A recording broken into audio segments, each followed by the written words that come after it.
him. He's heading for that small moon. I think I can get him before he gets there. He's almost in range. That's no moon. It's a space What's station. going on, fellow fanatics? And man, oh man, do we have a lot to talk about today. It looks like there's some shit to talk about, and it looks like we got a black topic list to talk about, because it seems like the news today has been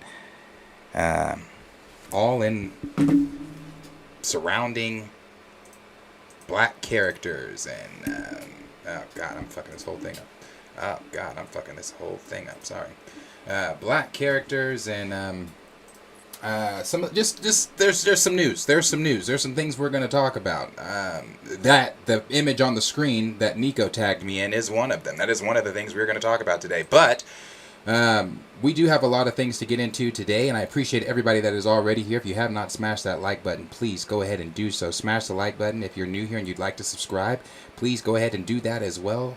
We definitely appreciate everybody that's here. We appreciate all the engagement that we're constantly receiving from all of our loyal viewers and all of our new viewers and everybody that's come in. We appreciate you guys so very much. I'm going to start it out as always. If you would like to join our Discord, you can. The link is down below in the bio. You can click that link there. It'll let you join our Discord page. Once you join our Discord page, it's the easiest way for us to get in contact with you if we ever do giveaways, for when we do giveaways, and you can send us your mailing info that way. And it's also a way for you to engage with a vastly growing community that has very, very different well-versed conversations throughout the Discord page. But you can also send us topics, stories that you see throughout the day that you feel that we should be discussing on the daily show. So if that's something that you'd be interested in, you can go ahead and join that Discord. The link again is down below in the bio. And I think you guys have noticed the ads are back on videos, but the super chat button is still not back. We're still waiting on that. That's still not back. So that's why I went ahead and linked once again the Streamlabs link for anyone that would be interested in donating anything while during the stream. It will act the same way as a super chat. It will pop up on the screen with your question, comment, or whatever it is that you're wanting to say. And it's the same way for subscriptions as well. Once someone subscribes, it pops up on the screen as well. So appreciate all of you guys being here. It is just myself today. Ashra, I don't know if Ashra's in here or not yet. Ashra, you sent me a couple messages on Twitter that I have not been able to get back to yet, but I'm definitely going to get back to them and answer some of the things you were asking me there. I just have not had a chance to breathe yet today. I literally just got home and sat down to do this. So I'm going to get into all of this stuff with you guys, and we're going to talk. But before we get into that, chat, how are you guys today? Because I don't have any co-hosts to ask. Let me ask you guys, how are y'all today? How was y'all's, what is today, Wednesday? How was your Wednesday? Tomorrow being your Friday Eve. Y'all have a good day today? Everybody do anything fun? Anybody do anything fun? Or was it just another work day? Maybe you don't work. I don't know. But I hope you guys had a good day today. So, let's see. Let's start with Giancarlo, because it's there. Let's start with Giancarlo. So we kind of, let me put this up. I'm sorry. Let me see. Okay, so we talked last night a little about the X-Men, when we could possibly be seeing them in the MCU. We talked about the recent interview from Nate Moore. You know, that was a topic we did last night. The most recent interview from Nate Moore that he did with Screen Rant. I believe it was Screen Rant. I could be wrong on the interviewer. But the most recent interview that he did, where he was discussing Bishop and Storm and then them entering in the MCU and all those things like that, which he's discussed before. He said it about 2 months ago in October. He talked about Storm and said that Storm has an interesting relationship with Wakanda in publishing. The other night in the most recent interview, he was saying how they are in the very early stages of the X-Men, but Storm and Bishop are definitely two exciting X-Men that he can't wait to get in here, etc., etc. So those are kind of some of the things that we've heard Nate Moore say about bringing in Professor X and the X-Men, etc. But we also talked about Giancarlo Esposito. Giancarlo talked, I want to say probably about 5 months ago now. I want to say that was about 5 months ago. Giancarlo was rumored to be Professor X. And this is not just like a rumor that just started 5 months ago. I want to say this kind of rumor goes back at least 3 years ago, maybe 2 to 3 years ago, of Giancarlo being brought into the MCU, being brought into the X-Men franchise, being either, the rumor was either playing Magneto or Professor X and things like that. Now he has discussed these things And it was a lot of us thought that he was going to be, that he, Denzel Washington, and a lot of others were going to be ushered onto the stage for D23, and that was going to be the announcement that was going to be made, that, okay, these are the X-Men are coming, here's some of the people that are going to be playing, some of the notable X-Men that you know, etc., etc. That did not happen. You Bombay, appreciate it. Who'd that come from? Thank you, Tank. Thank you for the subscription. He said, let's start this stream off with some appreciation for Planet Fanatics. Happy birthday, belated birthday. Thank you so much for that, Tank. And if you guys have not seen, Tank is over there. He's one of the hosts, rather, for Spoiler Kings. So if you'd like to go over to Spoiler Kings, check them out. Actually, not if you would like. What you need to do is go over to Spoiler Kings. If you are not subscribed to them, subscribe to Spoiler Kings. They do great live streams, and they're trying to definitely boost, just like all of us, trying to boost subscriptions, trying to boost views, likes, and all that kind of stuff. So definitely go check Spoiler Kings out if you have not, and I appreciate you for the super chat, Tank, for sure. But then, as I said there, so we've got, we were expecting a lot of them to come out during D23, but that ended up not happening. We did not see any of that during D23 like we wanted to see. Something else that kind of had happened was before D23, Giancarlo talked. I don't know if what convention this was at. This was at some kind of convention or con, but he addressed the rumors of him playing Professor X. So I'm going to go ahead and play just so everybody can remember what he said. Now, again, this was about 5 months ago. So everybody can remember what he said before we get into the article here. I'm going to let you guys remember what he said 5 months ago. And again, I can't remember. I don't know what con this was at or if it was even at a con. But this was posted on Twitter, on TikTok from Countdown City Geeks. So let's hear what he said then we'll jump into the article.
You know what? I'm sitting here listening to this. I just realized. I know, Cleve 17. I know, my fault. I just realized that I have this shit muted. So I'm going to unmute it and I'll start it over so you guys can listen to what he said. Okay, listen to what he said. Not worked for Marvel yet. I've been in a room with them and talked to them. And to answer your question, I think what they do is on the lines of that mythological journey that Joe Campbell talked about, who happened to be a friend of George Lucas, that George Lucas put into his stories. They do the same thing. It is our dream and intention to save the world, our environment, to save the world from greedy corporations, to uplift the world and have leadership that thinks about us for the people, by the people, which means that those future leaders are in this room right now. Amen. Right? And so we want to inspire each other.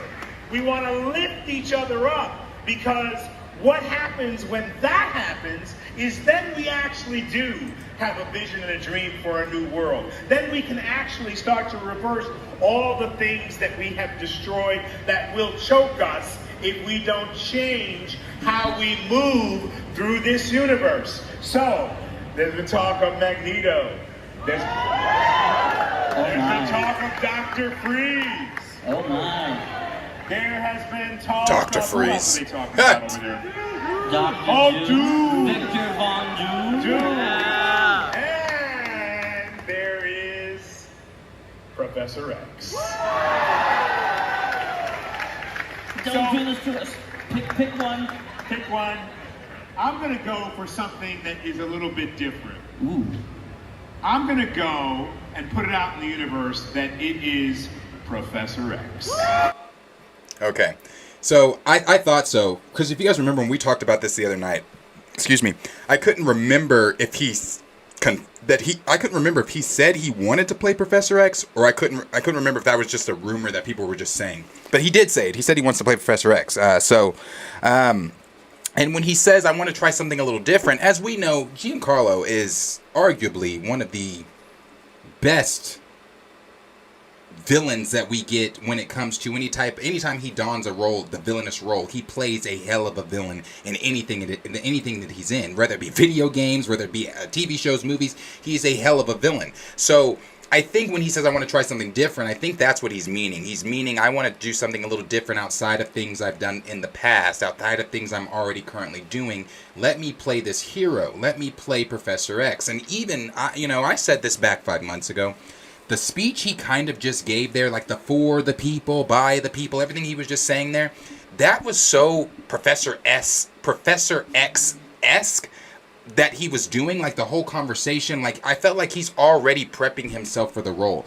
And I also don't think that he found out last year in 2022 that that he was in talks that Marvel was looking at to possibly be portraying Charles Xavier. I don't think that he found that out in 2022. I'm sure he's known about that for a while. Like I said, these rumors came out, I want to say about 2 to 3 years ago, that he was either going to be playing Magneto or Professor X. So seeing him talk about this and seeing him say there, I'm going to put it out there, Professor X, I that has kept with me all these months, that I'm pretty sure he's still going to be playing Professor X. Now, let Nate Moore tell it. They're in the early stages of seeing the X-Men into the MCU. So, but he did say that. But I'll go ahead and read here in the article what they said in the article. Now, of course, per usual, the Direct is always on top of things, and this is coming from the Direct, and they said Giancarlo Esposito, who became famous over the years for his role as Gus on Breaking Bad and Moff Gideon in Star Wars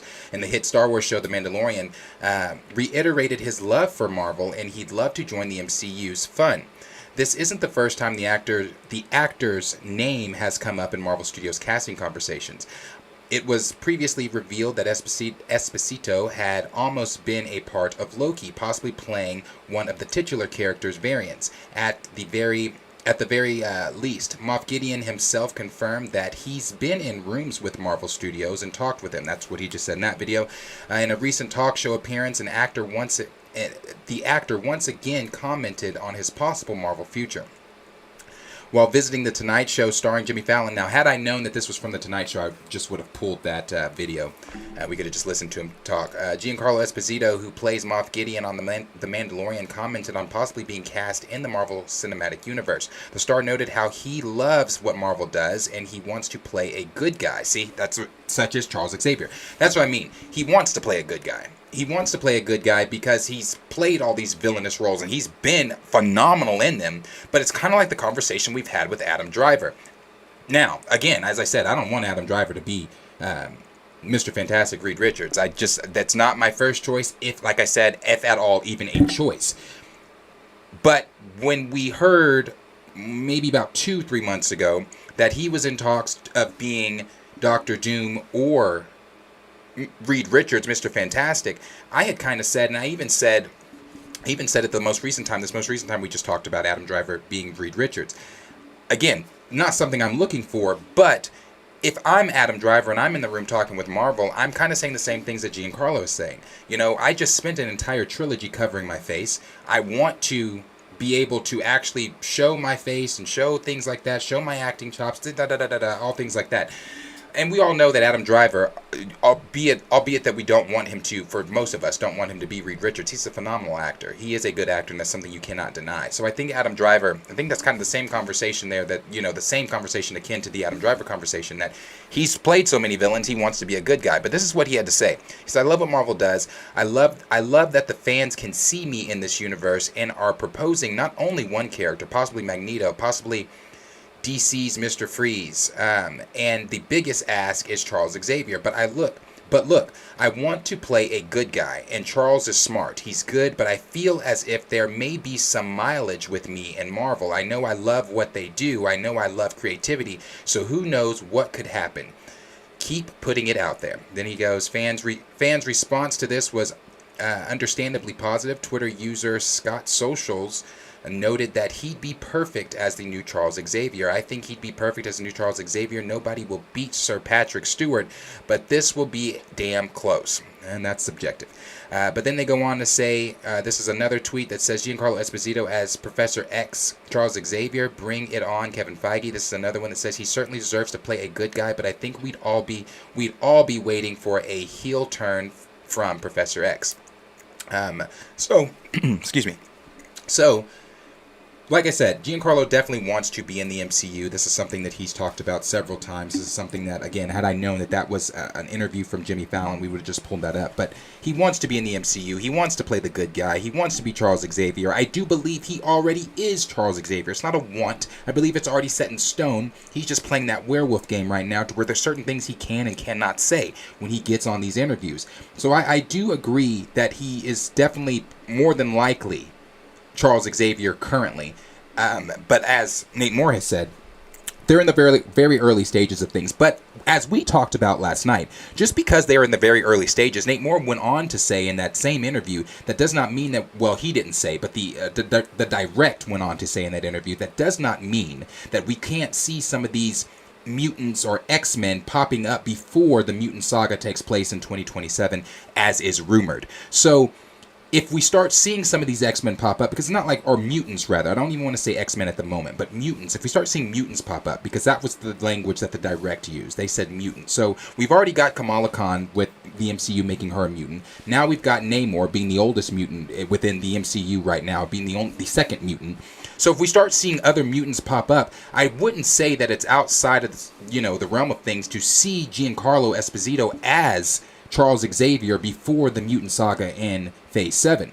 Again, these are just, I just don't see them harboring all of the X-Men until Phase 7, regardless of them being in the early stages of it. They're in the early stages of what the mutant saga will look like. I don't believe they're in the early stages of casting certain individuals as certain mainstay X-Men, some of those mainstay names that we know, like Charles Xavier. So I believe that he probably already is Charles Xavier. He knows that he's Charles Xavier. He's already said, I want to play a good guy. That's twice now he said that publicly. So, and twice now that he said Charles Xavier that he wants to play publicly. So again, I believe that he's already playing that character.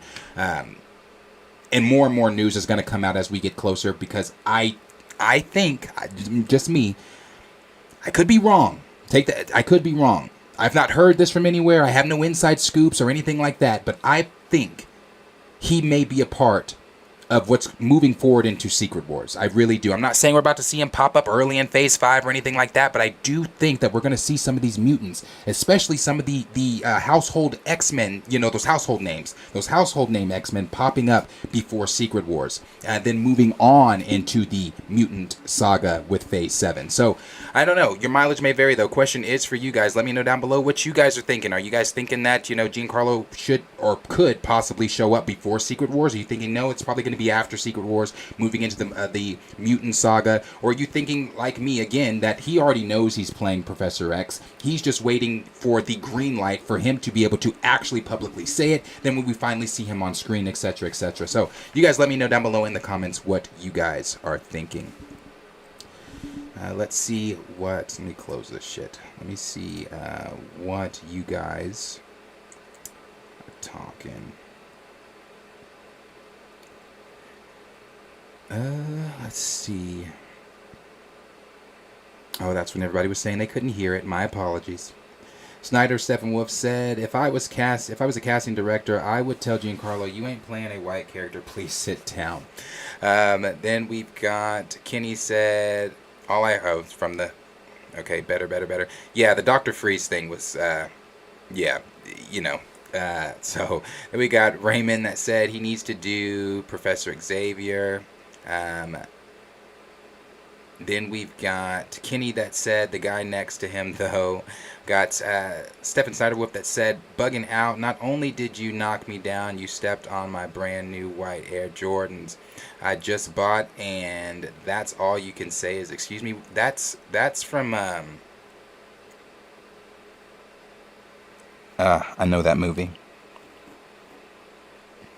I know that, I see it.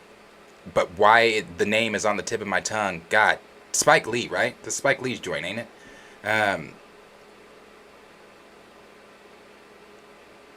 And then we got Cleve17 that said, "Laugh my ass off. Do the right thing." Yes, do the right thing. Thank you. That's from Do the Right Thing. I'm like, that's Spike Lee's Do the Right Thing. Yeah. Cameron Smith said, "I can't see him as Magneto though." Me neither. Me either. Me neither. Me either. I can't see him as Magneto. I can see him as Professor X though. Somebody did a dope ass animated version of him as Professor X, and it looks really good.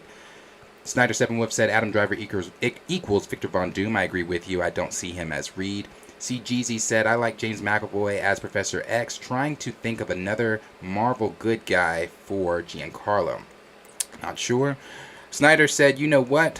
Cast Jamie Foxx as Wolverine. We gotta have some diversity."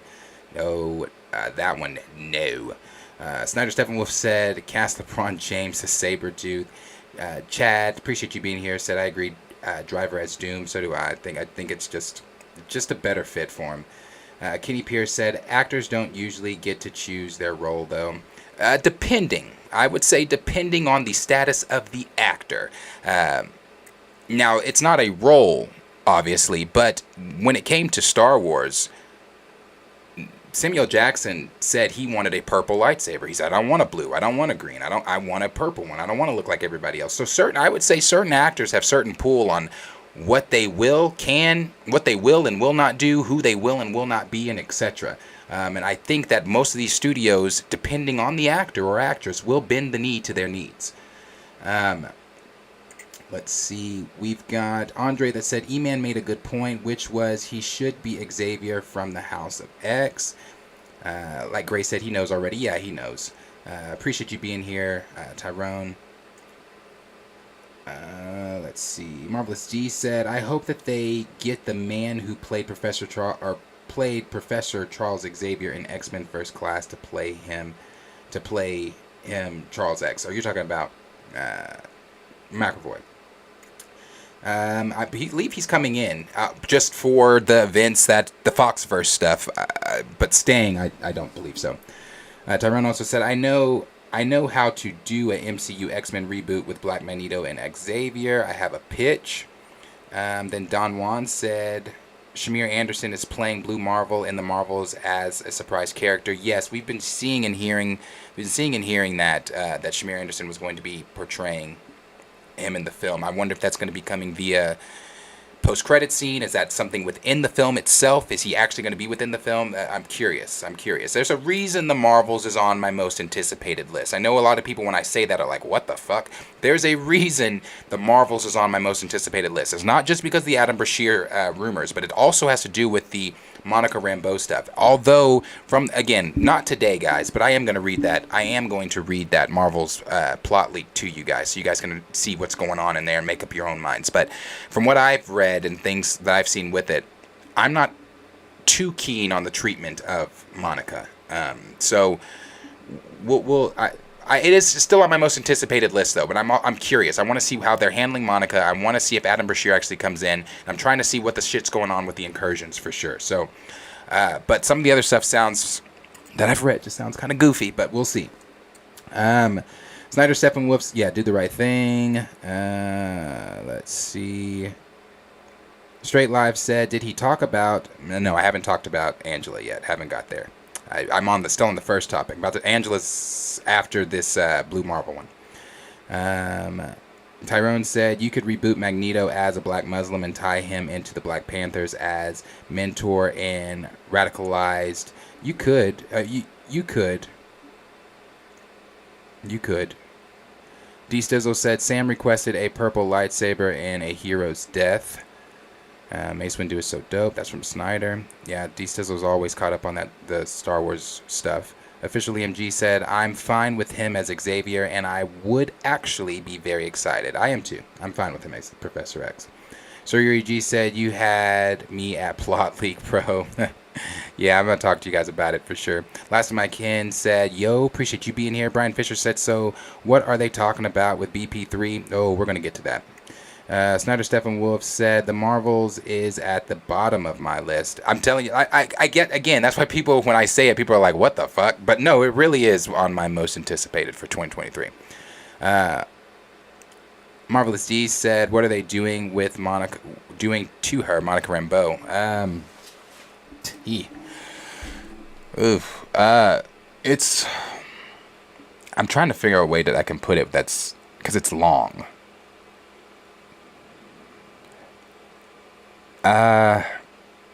It could just be because it's not her film. I'm trying to give a benefit of the doubt here. It could be because it's not her film, and it's not, you know, it's not supposed to be centered around her, I guess, even though she is one of the Marvels. It's the fear of her being nerfed that I've read in those plot leaks. It seems like she's, you know, she's going to be going by, was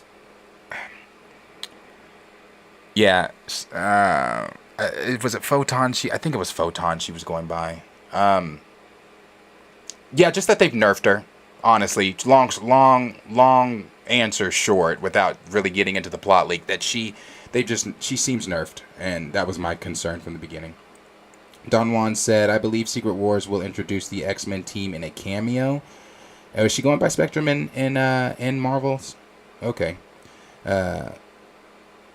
Blues House said Marvel, and that's coming from Executive Judge. And that possibly could happen, Don Juan, honestly. It possibly could. Then Blues House said Marvels is high on my list for the same reason as you. Something got to pay off for Monica. Yeah, something's got to, bro. Something has to. Okay, so she is going by Spectrum in the. I thought so. Isn't that what it said in the article too? That she was going by Spectrum. Or she's currently Photon. Okay. Connoisseur Triple Salute said, you would think, based on the climate of the MCU, you would think we're getting an OP Monica Rambeau. You would think. Now, again, the plot leak could be wrong. Could be. But it just seems like they just did not really go in on her. You know what I'm saying? So, but we'll move here to the next thing. The next thing that we're going to talk about is going to be Nate Moore. Nate Moore, again, when it comes to black heroes, when it comes to black characters over at Marvel, Nate Moore is the token. Nate Moore is the guy that they go to and discuss the black heroes with. Nate Moore is the guy that comes out in interviews and discusses the black heroes. Now, that's not something I'm here for or happy with, because his treatment of the current black superheroes, his treatment of the first leading black superhero in media period, he erased from the screen. Now, again, I can already hear people saying, well, no, he didn't. You get TJ. Fuck you. He erased T'Challa from the screen. Fuck your TJ. So, when he's talking about black superheroes, especially when he starts to bring in big names like Adam Brashear, I want him... There's a saying that says... Actually, I'm not even going to say that, but I don't want, this is not positive to me, and this is what the article is saying. After having been previously teased, another Marvel Studios executive brought up their own take on a black Superman-like character in the MCU. VP of Productions and Development of Marvel Studios, Nate Moore, seemingly wants to bring Blue Marvel to Marvel Studios' superpowered franchise, a character that has been brought up in the past. Back during WandaVision's run, Tiana Paris brought up wanting to bring the hero to the MCU as a love interest. And you want... okay, I'm going to get to it. As a love interest for her, Monica Rambeau. In a video interview, Paris noted that she is aware of Monica's love interest with Blue Marvel, calling the prospect of the pair meeting on screen pretty spicy. Now, Blue Marvel has come up yet again, hinting that the MCU debut for the character might be closer than one may think. On Deadline's Crew Call podcast. So this is the same podcast this is the same interview where he talked about Storm. Marvel Studios VP of Production and Development Nate Moore said that he is interested in bringing Blue Marvel to the MCU, a character akin to DC Superman. Moore was asked about the Marvel character he wants to see. Moore was asked about what Marvel character he wants to see come to the franchise. He was quick to jump to Blue Marvel, remarking that he's a fantastic character who's almost Superman in strength and power. Then he goes on to say, and then there's a fantastic character who's relatively recent in Marvel named who's relatively recent in Marvel, named the Blue Marvel, who is fascinating. So he's a character who is almost Superman in strength and powers, who in the 60s operated as Blue Marvel, a Blue Marvel masked character. You see, he didn't want to go on. Oh wait, maybe he did. Hold on, did he talk about it? The Marvel Studios executive lamented that the character is interesting because in the comics he's a black superhero. Okay, he talked about it. Hold on. Black superhero operating in the power keg of the civil rights era. Well, holy shit. Let's get into it. Then he said, but in a fight, his mask is ripped off and people realize he's black. And John F. Kennedy actually asked him to go back undercover because he's scaring people. Because he's gonna upset the powerful keg of the civil rights era. And he's since been reintroduced into Marvel's publishing as a really smart, almost Captain Nemo character. Like, he takes great space voyages and he goes on these grand adventures, but he's a great character. But there's so many, I mean, really, there are a lot. There's a lot of exciting stuff that's gonna come. This comes as Warner Brothers, WB, and DC are in the middle of developing their own Black Superman project with J.J. Abrams attached to produce. There is no production timeline for the film, but it has been noted that the comic book epic is still moving forward at WB. Okay, so he did go on to talk there about Blue Marvel and, you know, everything that happened in the 60s. I've talked about that here in videos before on the channel. That's interesting that he talks about that there. So obviously, as we know, if you're a Blue Marvel fan, then you know that Blue Marvel is a hero that operated during the Civil Rights Movement. But during the Civil Rights Movement, like Nate Moore said, while in a fight, his mask was ripped off to where he got called to the White House, and President Kennedy, after Kennedy discussed it with his once he discussed it with his cabinet, he said to his cabinet, you know, they all said, you know, we can't have this black superhero operating, causing fear amongst the people and blah, blah, blah. I mean, they use the word Negro a lot in it. You know, we can't have this Negro operating as a superhero unmasked and things like that and blah, blah, blah, to where Kennedy calls Blue Marvel Adam Brashear in. He gives him awards, you know, like some Medal of Honor type shit. Then he asks him to, you know, retire, basically go back. You know, we can't have you flying around.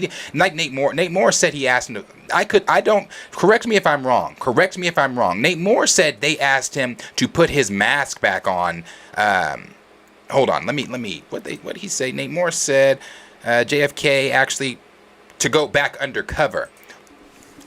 No, it wasn't no undercover. It wasn't like, oh, put your mask back on and continue operating. It was like, no, brother, we need you to dip out. We need you to disappear. We need you to not show your face. That's the conversation. That's the conversation that took place between him and JFK. Although JFK was so, you know, he was appreciative of the time that he gave as Blue Marvel, appreciative of all the, you know, the things that he did protecting them. He still basically said, brother, we gotta have, you know, we can't have that happen. So that is a huge part of that character's backstory. That is a huge part of that character in general. So to see Nate Moore talking about Blue Marvel, to see Nate Moore saying some of the things that he's saying, it's worrisome. Even though he was on par with what he was saying there, not with the whole undercover shit. I don't know where he got that from.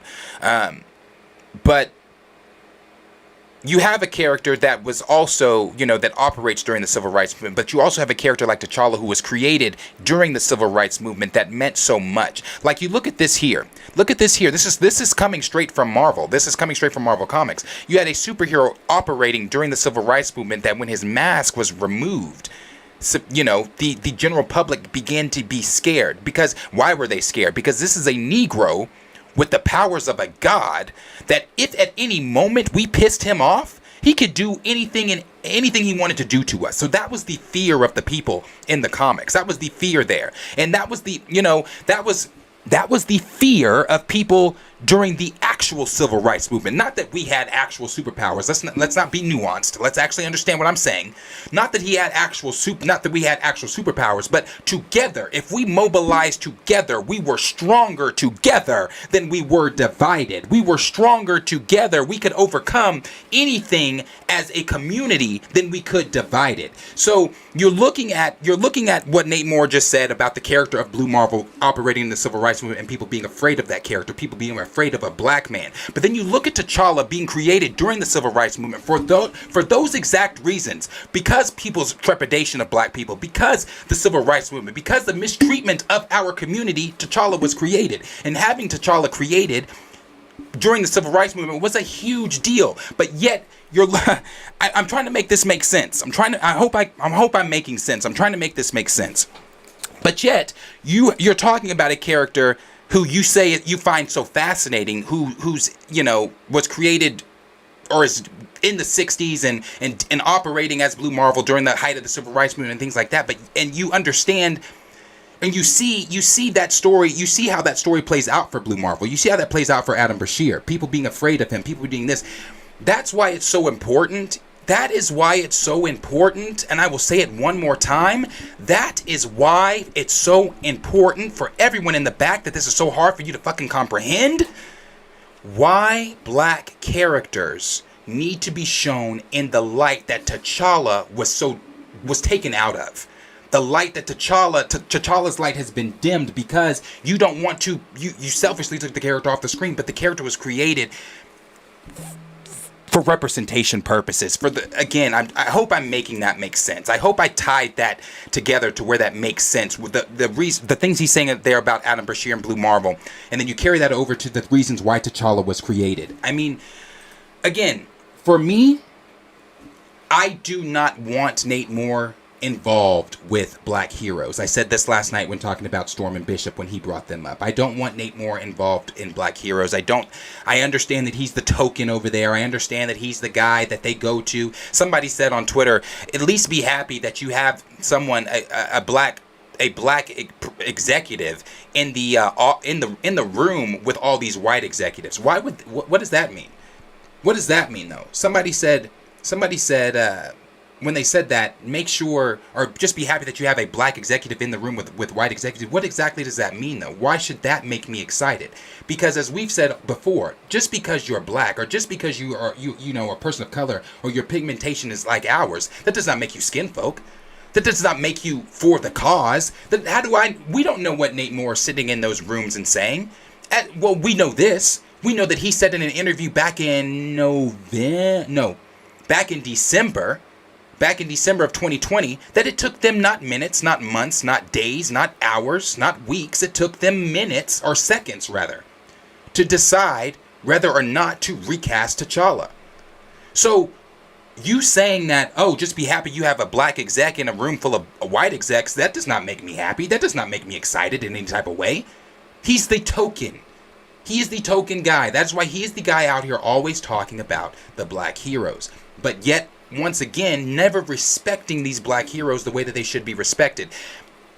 I.e. T'Challa. I.e. making Yahya Abdul-Mateen Wonder Man. So, again, that's what Nate Moore had to say there about Blue Marvel and Adam Brashear coming into the MCU. And I do truly believe that we are going to see Blue Marvel's Adam Brashear in the Marvels, whether that be a post-credit scene or a minor role or something like that. We've been hearing that for a long time. That's not like news from 2 months ago or news from 5 months ago. We've been hearing that Adam Brashear was going to be in the Marvels for a while now. So I hope that honestly does pay off. I hope that's something that we do see. But once again, when it comes to Nate Moore, we also know that he said, what about New World Order? He said that he wants Sam Wilson to struggle. He wants to see the struggle of Sam Wilson and things like that. And again, I want to see that's fine to have that character story, to have that character grow on some struggle. But Nate Moore's struggle for black characters is death, trauma, and grief. And And that's not the struggle that I'm wanting to see on screen for, our black heroes. But that's just me. Your mileage may vary. So, as always, let me know down below in the comments what you guys are thinking about what Nate Moore recently had to say here about Adam Brashear and possibly entering into the MCU. Some of the things he said there. Again, I do like the fact that he brought up the civil rights stuff. I like the fact that he brought up Blue Marvel's backstory. However, I hope that what they can do with him, I hope that the MCU stays true to Blue Marvel if they bring him in, when they bring him in. I hope that they stay true to him. Obviously, as Tiana Paris, she's obviously somewhat versed in Monica's story. She knows that Adam Brashear and Monica have a relationship within the comics, and she's probably looking at that, looking at the MCU, understanding that she is one of the few black characters in the MCU, and we need to be seeing black stories told on screen in the MCU the same way we see some of these white stories told. The same way that we followed Pep and Iron Man and Tony and their love story. I want to follow Adam and Monica's love story. I want to see that story told on screen. So, again, like I said, mileage may vary. Let me know down below in the comments what you guys are thinking about this most recent statement here from Nate Moore involving Adam Brashear's Blue Marvel.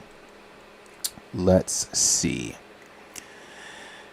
what you guys are saying here. And the next thing we'll move on to is the Angela Bassett conversation. But let's see what you guys are saying here about what he had to say about Blue Marvel.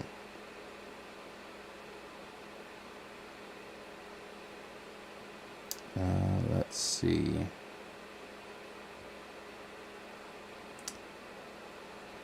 Damn. Y'all went in on Blue Marvel. Or went in on Nate. Connoisseur Triple Salute said, you would think based on the climate of the... Oh, okay, wait. I read that one. Read that one too. Okay, so it starts right here. Raymond said, Letitia said we're getting a BP3 and Ryan gotta go back to the lab. Please don't. I'm good. I'm straight. I don't want it. Keep it. Yeah, I'm gonna talk about that. Tyrone said, Nate Moore is a clown. Black Cinema Critic said, Nate, no, I agree, no. Snyder 7 Wolf said, F your TJ. Yeah, bro, that's how I feel. Like, fuck your TJ. I don't care. Don Juan Studios said they will have to nerf Blue Marvel if he does come into the MCU. In recent comics, Blue Marvel killed a Beyonder. See, I haven't read Marvel comics, anything new I've not read, and I'm gonna get to why I haven't here in a minute. Once we get to that T'Challa conversation. Then we got Professor Film Fan that said, do you think Blue Marvel should take the first Avenger approach by taking place in the past? That's a good question. To be honest, I wouldn't mind seeing it, just so we have that story. We can see his story told. Are you talking about taking place in the past, like the whole film did? I would say maybe show us the past, but I would like to fast forward at some point in the film to the present, what he currently is doing in the MCU. You could kind of do the whole first Avengers thing where at the end, Steve was in the present day MCU, but I don't want it to be at the end. I would like it to, or maybe you could do it like that. You could do something at the end where maybe you fast track into the current timeline of the MCU. So maybe, yeah, I wouldn't be against it. Astra said, yo, we all better have an open mic about what's happening to T'Challa current with the John Ridley. Oh, yeah. Oh, yeah. I have some things to say. Blue House said, we need Kevin, you guys know me in names, to write Blue Marvel, who is his original creator and also created and wrote Underworld. Tank said, can we keep Nate Moore away from Blue Marvel? Please. Can we keep Nate? Like I said, Nate Moore said he's got all these pitches. The only thing Nate Moore needs to be pitching is vacation spots, because we need him to go wherever the fuck Ryan is going and spend an extended amount of time there. An extended amount of time there. Ashra said, Blue Marvel only has one villain, Anti-Man, yeah. What's dudes, though? Yeah, but who's the dude? Damn, I can't. My mind's going blank on that one. Don Juan said Blue Marvel, Captain Marvel. Yeah. Snyder Steppenwolf said, "Can Nate Moore be quiet? What? Watch Nate Moore ruin his lore." Yeah. Raymond said, I'd love a Blue Marvel movie post King Nate. Connoisseur Triple Salute said, oh, so they're going there for Blue Marvel. I'll believe it when I see it. Like I said, I'll believe it when I see it too. Kenny said, this sounds cool. Ashera said, Black Superman movie is dead at DC. Tyrone said, the Black Superman ain't happening if you have James Gunn's changes. Yeah, that was something I talked about too. I said, I brought up the whole Val-Zod stuff, and the people keep telling me that that's a terrible comparison to compare the DC fandom wanting Superman recast. And when I say people, I mean the anti-recasters, the dumb people, the dumbasses, keep coming in and saying it's a terrible argument when you use the Snyder crowd wanting Henry Cavill compared to the recast crowd. I'm like, no, it's a stupid argument because it makes the most sense to you. It actually shits on anything that you come in with. So that's why it's stupid to you. We've got Official Liam G that said they need to bring Adam in. Yes, they do. The Dre Mac Show, appreciate you being here, bro, said Blue Marvel is one of the best characters never seen the light of day in mainstream. That is so true. Tyrone said, why not let Michael B. Jordan play Icon? He's basically Black Superman. Icon is one of my favorite DC heroes. Do I see James Gunn and company doing that? No. Sir Yuji said he gave him a medal and told him to retire. Yeah, that's, the whole, like Nate Moore trying to sugarcoat that shit, talking about some damn undercover. Nigga, that ain't undercover. He told him to kick rocks. What? C. Jeezy said Nate Moore will cast Morgan Freeman as Blue Marvel. Ashera said there was no mention to put your mask back on. That's what I'm saying. Nate Moore is tripping. Snyder Steppenwolf said Nate Moore clearly didn't read the comic. Bro, that's why I was breaking it down when I'm reading what he said. I'm like, undercover? That is not what the fuck Kennedy said.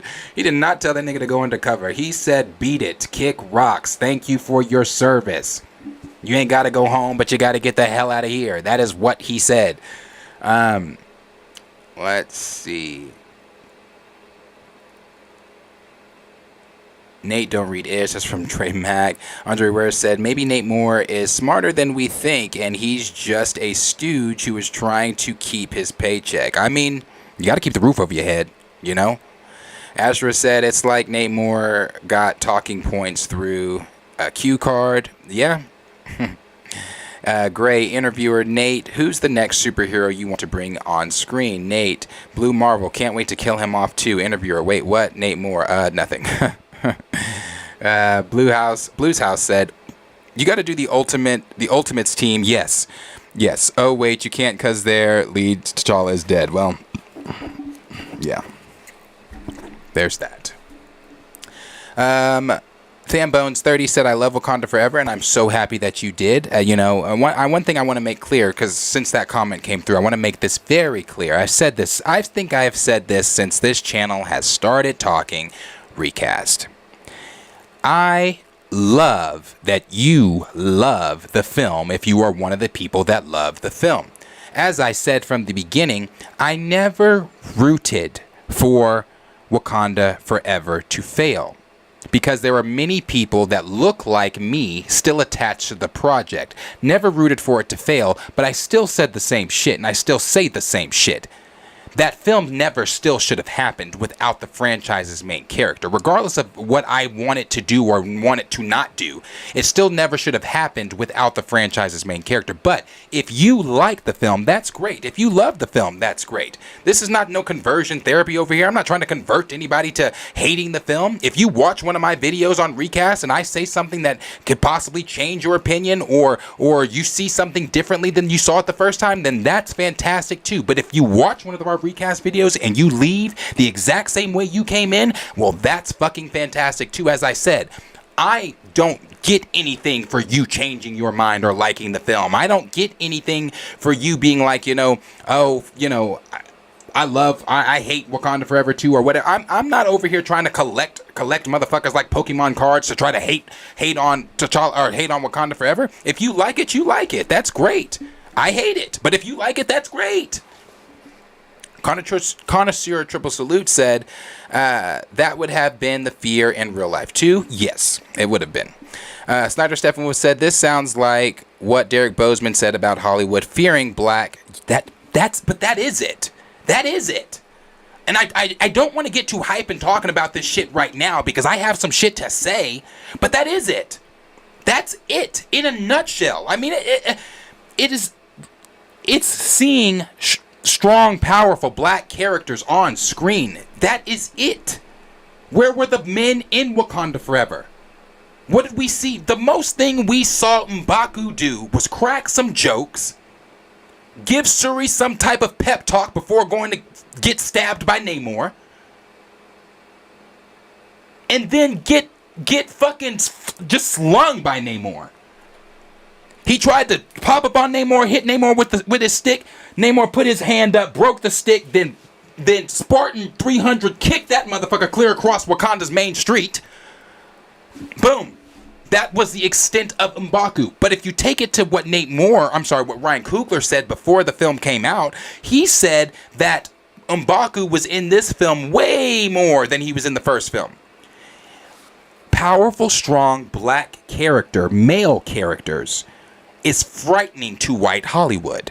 It's frightening to white folks. It's frightening to see us actually thrive because it's like, we can't let them thinking that they can be this. We got to keep them in their box. That was the fear during the Civil Rights Movement. That's why they didn't want us mobilizing together. That's why they looked at Dr. Martin Luther King as a fucking terrorist. That's why they looked at Malcolm X as a terrorist. Although Malcolm and Dr. King had two different philosophies. Dr. King's philosophy was they trying to kill us, so let's try to kill them.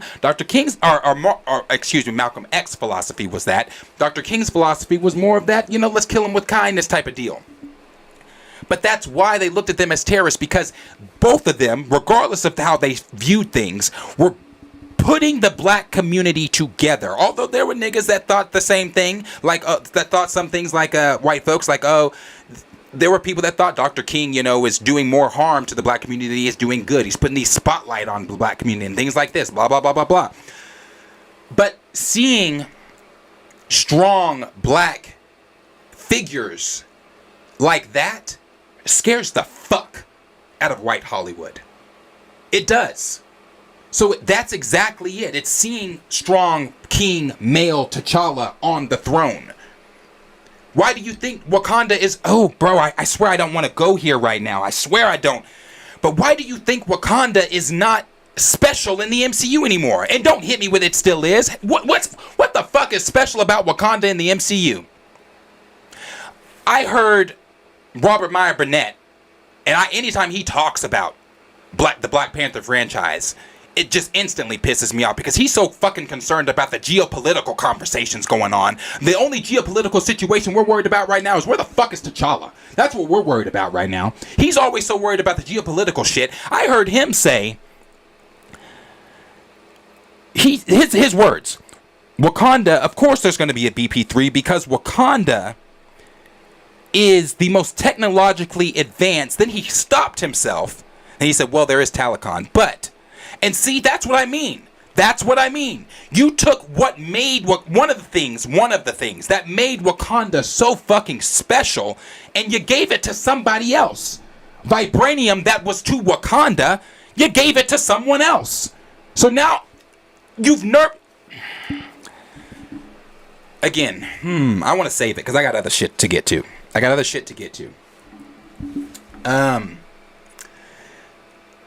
Let's see. Take it to what? Let me find my spot again. Sorry. Eagles Sixer fan said, appreciate you being here. Why not Kevin? You guys know me and last name. Direct his creation. The Blue Marvel. I mean, he is a director too. If Marvel was smart, they would do that, but I'll answer that I'll answer that as if I'm Nate Moore. Nate Moore has already kind of answered questions like that. He said he considers it to be a red flag when you have people that come in and know these characters, people that come in and know some of these stories from the comics. He'd rather have people off the street. I'm talking like some regular motherfuckers that you might be in line with at like at the store, at the grocery store, or behind at the bank or something. He wants motherfuckers like that, just regular old nobodies, to come in and write these stories because he thinks it's different. It's better when you have someone come in fresh and new that doesn't know the material, so they can create so that they can be creative. Oh fuck. Dre Max Show said Nate is out of touch with reality. Nate is bro. Nate is lying. SB Flash, that was from CGZ. SB Flash said, I don't like the way Nate Moore talks. It's weird and artificial. Yeah, it's very weird. It's very weird. Gray said, Nate Moore out here doing the man's work. I like how you put that in quotations. Yes. Raymond said, Nate has never read a comic book in his life. I agree. Xavier, but let him tell it. He's got a box full of them that his wife doesn't know what to do with. Xavier Phoenix said, agreed. I don't want Nate Moore anywhere near our black characters. Yep. Snyder said, not gonna lie, this is why I'm so against race swaps. Marvel has so many black heroes in the comics. Instead of using them, Disney would rather race swap white characters. SMH. Xavier said, we're beyond just be happy that that no longer works for us. You know, and on that, and I'm gonna touch on that too when we get to the Black Panther conversation. But I'm so fucking sick of being told to shut up and get over it. Why do we always have to compromise? Why is it always our community that has to make fucking compromises? Even with our fantasy characters, like Cat Williams said, we always have to make compromises. You don't see these white folks losing their white superheroes, but yet when we lose T'Challa, we're told, shut up, get over it, you've got TJ. Fuck you, I'm not making compromises. I'm not just gonna be happy. I'm not just going to accept what Marvel tells me. Marvel can shit gold and some of you motherfuckers would eat it. Which is crazy. Then we've got Ashra that said, no tokens please, they just go along, they ain't fighters. Yeah. Zangbeto said it doesn't mean a damn thing.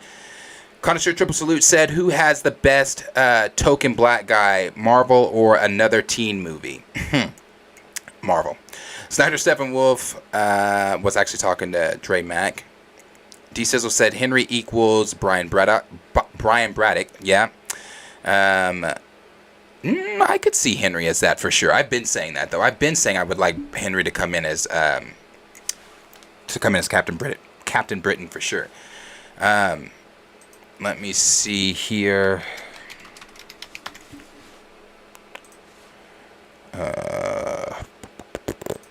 Next one was Juan that said, Network that said,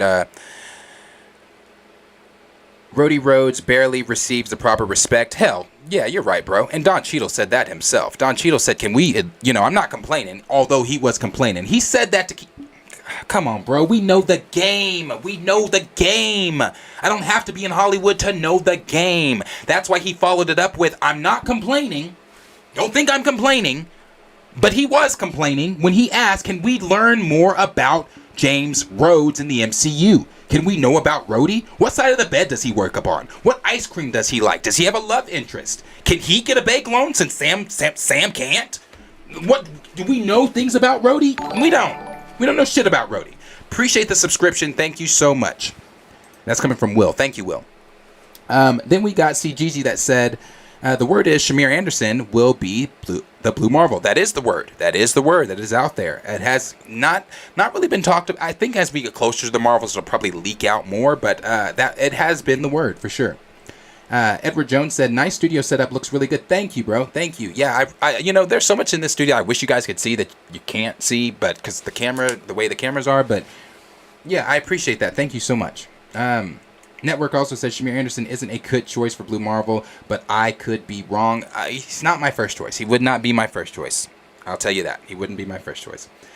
D Stizzle said Nate is the corporate appointed expert on all things black superheroes, and that is the perfect way to put it. I'm sure that's the perfect way to put it.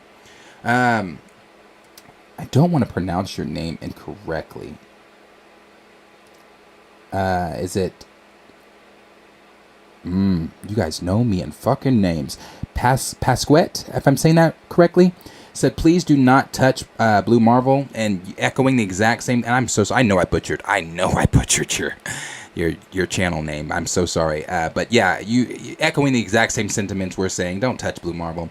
Hungry Almighty said, just curious, other than super strength and flight, why is Blue Marvel Why is Blue Marvel another... Wait. Why is Blue Marvel M another DC Soups? Sentry, Gladiator, Hyperion have similarities to Soups that are not just super strength and flight. Well, you know, I would say Blue Marvel... I think the comparison comes with him being as powerful as Soups, because he doesn't just have, you know, the super strength and flight and things like that. He's got the energy blast and things like that. He's got honestly, outside of that, because I mean, you could even make the comparison to Soups's laser eye vision with that one. Outside of super strength and those things, that really is the only comparison to Soups that you can make with Adam Brashear. You know, other than the only thing different, I will say that he's got. I mean, but that you were asking me the comparisons, not what makes him different, because he's super intelligent. He's super intelligent. Like, he's a very intelligent mind. So. He's a professor at the point that in that very same comic with JFK where they asked him to go undercover, he's a working professor at a college when you speed time up and Iron Man goes to find him. Yeah, he's a professor, so he's very intelligent. Let's see. Where was I? Dajink said, who would you choose to play Blue Marvel? It sounds crazy, but no, I'm right there with you, Dajinks. Will. When Will Smith, and I know a lot of people may not agree with that, but when Will Smith was rumored to be Blue Marvel before the slap, I was excited.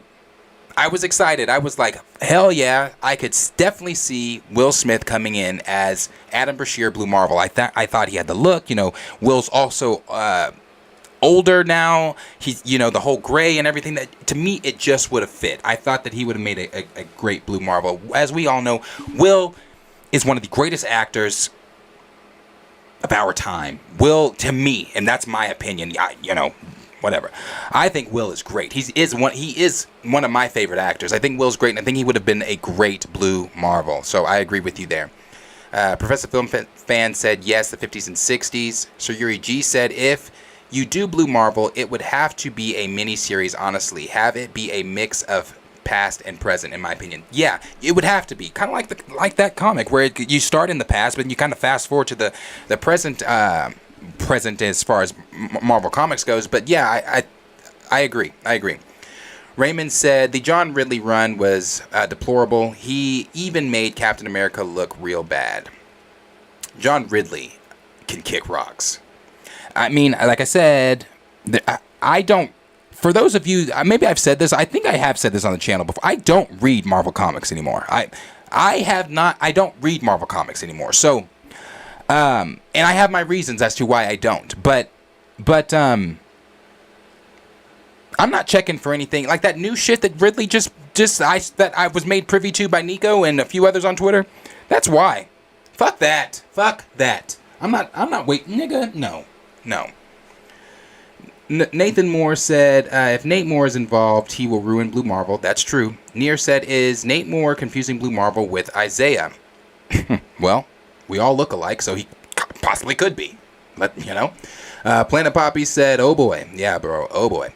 Ashra said they even had Blue Marvel fight alien invasion in an attempt to kill him. Yeah. Raymond said, any person willing to keep a paycheck while being a whole sellout and a bumbling idiot is not someone I respect, especially one who is of dark persuasion. In other words, Nate is a whack sellout. And that gets my stamp of approval for sure. Gray said they had JFK pulling a Skip Bayless on Blue Marvel. Put your mask back on. Thank you for the subscription. I appreciate that so much. Thank you so much. And that's coming from...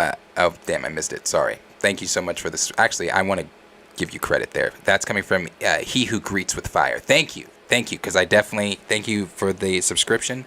Then we've got Valley Superb that said, come on, Darius. You gave the person the attention they wanted.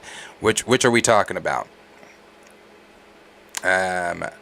Reggie Foster said, my new favorite YouTuber 2023, what's up with Patreon? Thank you for that. I'm so glad to be a favorite YouTuber. It's all getting set up. Producer Henry is behind the scenes working on everything. We're setting up the members only streams and everything. All that stuff is coming, so it is all coming. Don't worry. We're going to do members only streams, and where I'm going to, like, when I do leaks and things like that, certain things I will save and keep out of the main streams, and I will save to share with the juicier things I will save for the members only streams. And we'll do a lot more things in the members only streams that we don't normally do on the actual live show, because there's no agenda with the members only streams. It's, it's not a scheduled show. I don't have certain things I need to talk about within that. So it's definitely coming. I definitely appreciate you asking. Appreciate you being here. Don Juan said T'Challa and Blue Marvel are great friends. Yes, they are in the comics. And Namor in comics. In comics, Adam made an agreement to set up his undersea science fortress in the Marinas Trench. Yeah, bro. I'm telling you, there's so much that they could do so much source material. Again, like when Nate Moore says, people that know the material is a red flag to him. You saying that people that know the material when they come in, that's a red flag. That's a red flag to me. You saying that. Snyder Seven Wolf said, I appreciate you said exactly, bro. Facts. Edward Stewart, appreciate you being here. Manos 215 said, yep, sad. Nathan Moore said the success of the first Black Panther shook Disney to its core. They weren't expecting that. But that's why I can't wait for February to get here, Black History Month, because when I drop that Black Panther video, that's one of the things I discuss in there, the black dollar. I've discussed the black dollar before here. Marvel wasn't expecting the black dollar to come out and do what it does, or do what it did, and / does. I want to make sure I say that in past tense and present tense. Why? I've said this before. Do y'all know that the black dollar amounts for not billions within media, within fashion, within food, within music, within movies, you name it? The black dollar influences trillions. That's not me talking. When I get up here and I say things, unless it's my personal opinion, I'm not just spitting shit out my ass. Before I say anything, you guys all know, I like to do my research. I like to make sure that I am well versed in what I'm discussing, so I don't get up here and look like Boo-Boo the motherfucking fool. I make sure I know what I'm discussing. The black dollar amounts for trillions when it comes to publishing, when it comes to media, when it comes to fashion, when it comes to food, when it comes to anything like that. Our dollar is the dollar that pushes it over the top. Marvel was not expecting the black dollar to push BP1 to $1.3 billion. But the removal of the character, and again, I'm going to get to it. You're right, bro. You're right, though. You're right. I'm going to get to it. Tyrone said, bet you Hawkeye won't be ran over by a snowplow. Too soon, but yes, he won't be. I'm sure he won't be. Poe said they don't want to show black men and women thrive together. No, of course not. That'd be going against what they've been trying to establish for 400 plus years. Now, here's the thing, bro. I don't want to make it sound like because when we talk about racism, obviously, I think this comes with common sense, though. I think you would have to understand that we're not talking all white folks, because I know many white folks that would ride hard for me personally. I have one of my best friends, producer Henry. Obviously, he's white. We've been friends since elementary school. Henry has my back and has had my back many, many, many times, and I have had his back many, many, many times. That is that is my best friend, my absolute best friend. So I don't want to sit here and sound like white folks is just this, no, not. But there is a hidden agenda under some of these things, like in Hollywood, the white supremacist shit. Like that's all real, bro. That doesn't mean that every white person's on that bullshit, but that shit is real. It's real.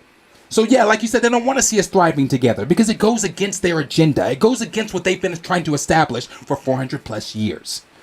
Snyder Steppenwolf said exactly. Raymond 2000 said, what is so special about Wakanda? Exactly. That's the point, bro. There's nothing special about Wakanda in the MCU anymore. There's not. You killed the Queen Mother. You killed the franchise's main character. You nerfed Wakanda. Anybody can just stroll up in Wakanda if, let Namor tell it. There's nothing special about Wakanda. Don Juan said in the comics, Wakanda has cures for cancer. Yeah. I've said this before. Funny. Shuri could cure everybody else that they brought to Wakanda. She cured Ross. Took a bullet out of him. He didn't know where the fuck he was. All confused, talking about no bullet wounds don't heal overnight or in hours or whatever the fuck he said. You got Captain America that said, I think we can take Vision somewhere where I know he can get fixed. They took him up to Shuri. What did Shuri say? Well, why didn't you just do X, Y, and Z? Bruce said, oh, because we didn't think of it. She figured out in seconds how to fix Vision, but couldn't figure out how to cure her own brother in the most technologically advanced nation in the world. Right. Sir Yuri G said magic space rocks that make pretty metal common. LPL, just joking. Then we got Snyder 7 Wolf that said the fact that they made a supervillain Malice and T'Challa together in the MCU is disgusting. That, hey, like I've said with the MCU, with the Black Panther franchise, it is what the fuck it is in the MCU. I'm not happy with it, but I also don't have to be here for it. I'm going to talk about it, of course. Anytime something comes out that the cast has said, that Nate Moore has said, that Ryan has said, best bet, I'm going to get up here and I'm going to talk about it. Not just that stuff, but anytime like moving into Secret Invasion, it's still going to be but T'Challa. Moving into Secret Wars, but T'Challa. They're moving into the Fantastic Four, but T'Challa. There's so many stories that they're moving into, but T'Challa is not involved. And he should be. We got Cat's Eye that said, what you're saying might be true, but that's not what this was. They made the best out of a tragic situation. Ah, okay. Well, I'll tell you this. If that's the best that Marvel could have come up with out of this tragic situation, then Marvel needs to step up their writers' rooms. And the reason I say that is because we, as flesh and bone, will die. We, as actual living human beings, will perish and pass. But these fantasy characters are larger than life. That's why they were made. That's why Superman is Superman. Because it took the idea that we will never be able to reach. No one will ever be able to be Superman, obviously. No one's ever going to have the power of flight. No one's ever going to have super strength. No one's ever going to be able to move at the speed of a bullet or anything like that. But it's the idea that you can fantasize about it. It's the idea that you can look at Superman and know, I can't be Superman. But in a fantasy world, in my fantasy visions, in my fantasy dreams, I can look at this character in awe and wonder. But the simple fact that Marvel looked at, again, let me round that back to what I was saying.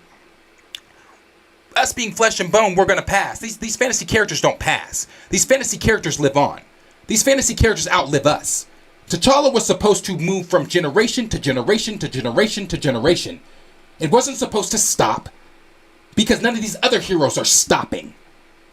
No, even in T'Challa, and I'm going to get to this when we talk about the T'Challa stuff, talk about BP3. Even in comics right now, T'Challa's being treated like shit. He's been removed from Disney World to make room for Shuri. He's no longer on Avengers Campus. He's getting his ass beat in his own comics. They've removed him from his own franchise. It's not might be true. Everyone's welcome to have their own opinions. But my opinion with this is, if that was the best Marvel could do, then what a fucking shitty job. Because in the same breath, we got Harrison Ford, who replaced William Hurt, who also passed, who had been playing Thunderbolt Ross way longer than Chadwick Boseman, before Chadwick Boseman donned the role of T'Challa the Black Panther. He was playing that role from 2008. He passes away, and William Hurt wasn't even cold enough in the ground yet, and Marvel said, I got it. We can't tell these stories without Thunderbolt Ross. We gotta recast him. So it's not the same. It's one of those things, again, where this is fantasy. This is fantasy. Fantasy characters should continue on regardless. Regardless. Fantasy characters should continue on. In no universe have we seen anything like this before. And I encourage anyone to give me an example where the franchise's main character a person has not been recast.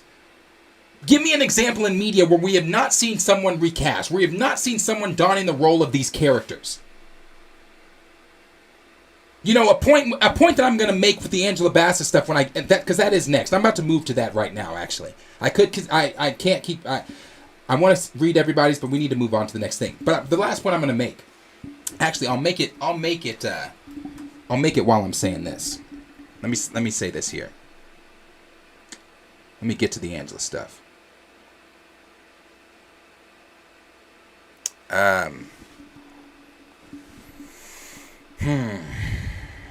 Angela Bassett. Okay, let me get to that. Sorry. Angela Bassett, as we all know, the brilliant, phenomenal, powerhouse actress that she is, was the main thing that I talked about, and the main thing that a lot of people talked about during the promotion for both the trailers for Wakanda Forever. I have always said Angela Bassett was going to win awards based off of that performance from Wakanda Forever. You know, I said that after just hearing her monologue in the first trailer that they gave us. And that first trailer when they said, you know, when she goes, I am queen of the most powerful nation in the world, and my entire family is gone. Have I not given everything? That right there, that monologue. Obviously the way she addressed the UN and everything else that she did within the film, but just that alone. Angela Bassett is already a powerhouse. And then her coming in, it was everything, bro. It was everything. She's such a great actress. Now, although, Viet, I don't like Wakanda Forever, say what you want, but that first trailer was still phenomenal. That first trailer still was such a moving. That first trailer was still great. The absence of T'Challa, be damned, but the trailer that they gave was still really phenomenal, especially mixed in with the music. The mixture between No Woman No Cry and Be Alright from Kendrick Lamar was super dope. So the trailer was good. And last night, obviously, if you probably saw on Twitter that during the Golden Globes, Angela Bassett won for Best Supporting Actress for Wakanda Forever. This making her the first ever over at Marvel, or actor or actress over at Marvel, to win this type of award. And to me, it's also really wild that Angela Bassett has never won an Oscar, just based off of all of the many brilliant performances that she has portrayed. You know, she's gotten Emmys, she's gotten NAACPs, she's gotten AARP. She got not an Oscar. I'm going through. She's got a BET award, several BET awards. She doesn't have an Oscar, though. And she was nominated for an Oscar, though. She was nominated for an Oscar for her performance of Tina Turner and What's Love Got to Do With It, where she should have won that Oscar, because that performance is just about any performance. Not just about any performance Angela is in, she kills. That's why she's one of my favorite, if not my favorite, black actress. Viola Davis being right under her. So I love Angela Bassett. She, like I said, she won last night. And I'm happy for her. I really am. I'm super happy for her, because they need some type of win in this. And this is a huge win for Angela Bassett. This is a huge win for Marvel. And also because, again, this is the first Marvel actor or actress that has won an award on this level. But this is what I wanted to bring up, since we're talking Angela now. This is what I wanted to bring up.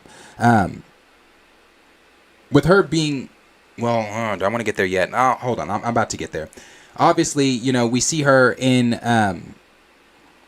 Wakanda Forever, and she's so regal, she's so powerful with her the statement she's making, some of the lines that she's saying. She's amazing in the film. But with her, okay, now I'm gonna go ahead and say it. I'll go ahead and get to it. She is the first to win this big for Marvel. We haven't had a Marvel actor win an Oscar for a Marvel role, but we have had DC actors win Academy Awards for their roles. Can you guess who? Heath Ledger and Joaquin Phoenix. Two individuals that played the exact same character. So when we have conversations like there was nothing else Marvel could have done. Bullshit. Although it may not be within the Black Knight trilogy, Joaquin Phoenix still donned the role of the Clown Prince of Darkness. I'm sorry, Clown Prince of Crime. Whichever one you want to call him. There was no way that we were never going to see the Joker again due to Heath Ledger's death. There was no way, like Cat Williams said when Christopher Reeves fell off that horse, that they were going and broke his legs, that they were going to do the same thing to Superman. Or when Christopher Reeves passed, they were going to discontinue Superman. They were never doing that. They are never doing that. And here's something I have to ask. And I really want to know. Let me put up a poll. Because every time I ask this shit in comments, no one ever gets back to me. So I want to know. I'm just gonna put it in the poll.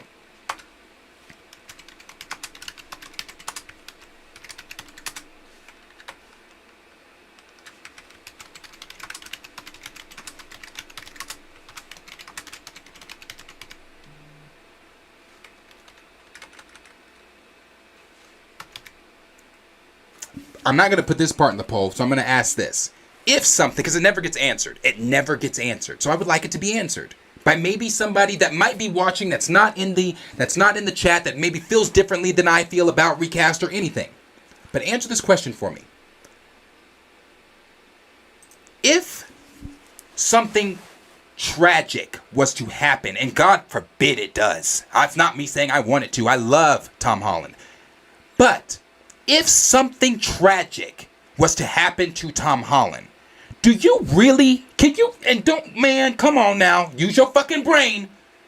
Do you really believe that Marvel Studios would get up here at the next convention or D23 and say the bullshit that Kevin Feige spit out of his mouth in 2020? That because Tom's iteration transcends any iteration that they've ever seen, it is for that reason they're not going to recast Tom Holland's Spider-Man? You will not be seeing Spider-Man in the MCU? Do you really believe that bullshit? Come on. There is no way in fuck. If something tragic was to happen to Tom Holland, and again, God forbid that it does, that Marvel would get up on screen and tell us, the audience, because Tom Holland did such a phenomenal job, we're getting rid of Tom Holland, you won't see Spider-Man in the MCU. And if you believe that, you're being fucking willfully ignorant. It surpasses ignorant at that point. You're being willfully ignorant. At no point would Marvel ever get on screen and say Spider-Man is done because something happened to the actor. Never, ever in the fuck, not in this universe, not in the next, not in another one. Ever. Never. So when we have these conversations about, they were put in an impossible position. No, the fuck they weren't. No, they weren't. They were put in a tough position, not an impossible one. They could have easily recasted T'Challa. They could have easily brought in another actor. But see, that's where the misdirect comes in. Nobody on the recast side, at least the ones that are following the guidelines of recast that were established by E-Man back in 2020, no one on this side is saying he should have been in Wakanda forever. Because had Kevin Feige come out in 2020 and restated that and said, and it's for that reason you will not see T'Challa the Black Panther in Wakanda forever, but rest assured and know that myself and the entire crew over here at Marvel are working diligently at finding a suitable replacement to be in BP3, we wouldn't be having this motherfucking conversation. But when you come out and make statements like, because Chadwick Boseman's rendition transcends any rendition, and it's for that reason we will not be recasting the character, well, conversations like the one we're having spark. Conversations like this happen. I've even said it with Iron Man. If something were to happen to Robert Downey Jr. before the conclusion of Tony Stark's story in the MCU, Marvel would have recasted Tony Stark to make sure that their story was told. And again, bro, to me, if you think differently, if you really, really, truly, truly believe in your heart of hearts that Marvel would not continue Tony Stark's story, then you're a damn fucking fool, bro. You're a damn fucking fool if you really believe that. In no fucking space would they have done that. So what makes T'Challa any fucking different? So with that said, I'm gonna go ahead and move to the recast stuff because now I'm in this fucking mood. No, I'm sorry. No super chats. No super chats. It's if you want to send something, it has to be through our Streamlabs because our super chats are currently off until I finish all this other shit. So it would have to be through our Streamlabs there. But the Streamlabs is pinned if you would like to. It's pinned in the chat. And for the 21% of you, whatever percentage that the people saying no, again, ignorant, willfully ignorant. I'm sorry. I'm sorry. I don't know any other way. I'm not Willy Wonka, so I can't sugarcoat that shit for you. But ignorant. Ignorant. Because there's no way Spider-Man would not have continued. There's no way Tony Stark doesn't say, "I am Iron Man," and then repeat that again, regardless of if Robert Downey Jr. is saying it or not. Repeat those same words again for a full, complete story arc in Endgame. Nah, bro. No.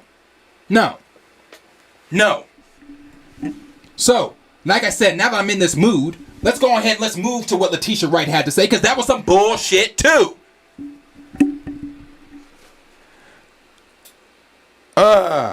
Hold on. Let me take a drink real quick. That shit done got me.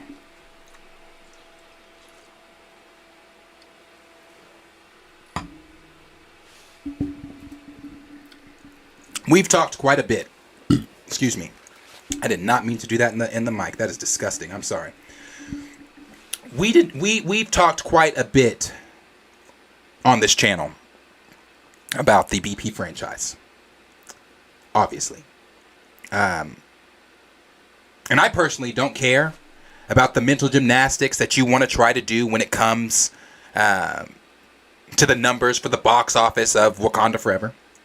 I don't really care about that because it's no secret that Wakanda Forever did not accomplish what its predecessor did. No matter the mental gymnastics you try to do, it did not accomplish what its predecessor did. All right? The film is still in some theaters. The Wakanda Forever is still in some theaters. And it's looking like it's going to accumulate, what, about 830 mil, maybe? 830 mil range? Excuse me again. And I don't think that should be shocking to anyone. That it didn't make $1.1 or $1.3 billion like the first BP. Why? Because those are the numbers you get. $1.3 billion.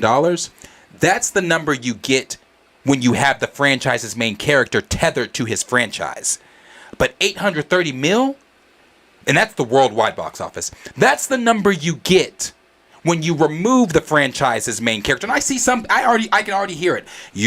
So you're spitting on 830 million? Yes, I am. When it comes to the BP franchise, yes, I am. Because the second film could have surpassed the 1.13 billion or 1.3 billion dollars that it did the first time.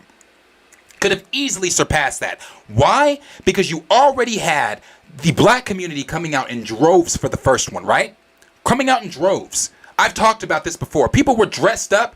People were talking about it all on Twitter. People were talking about it on their social media accounts like Facebook and all these others.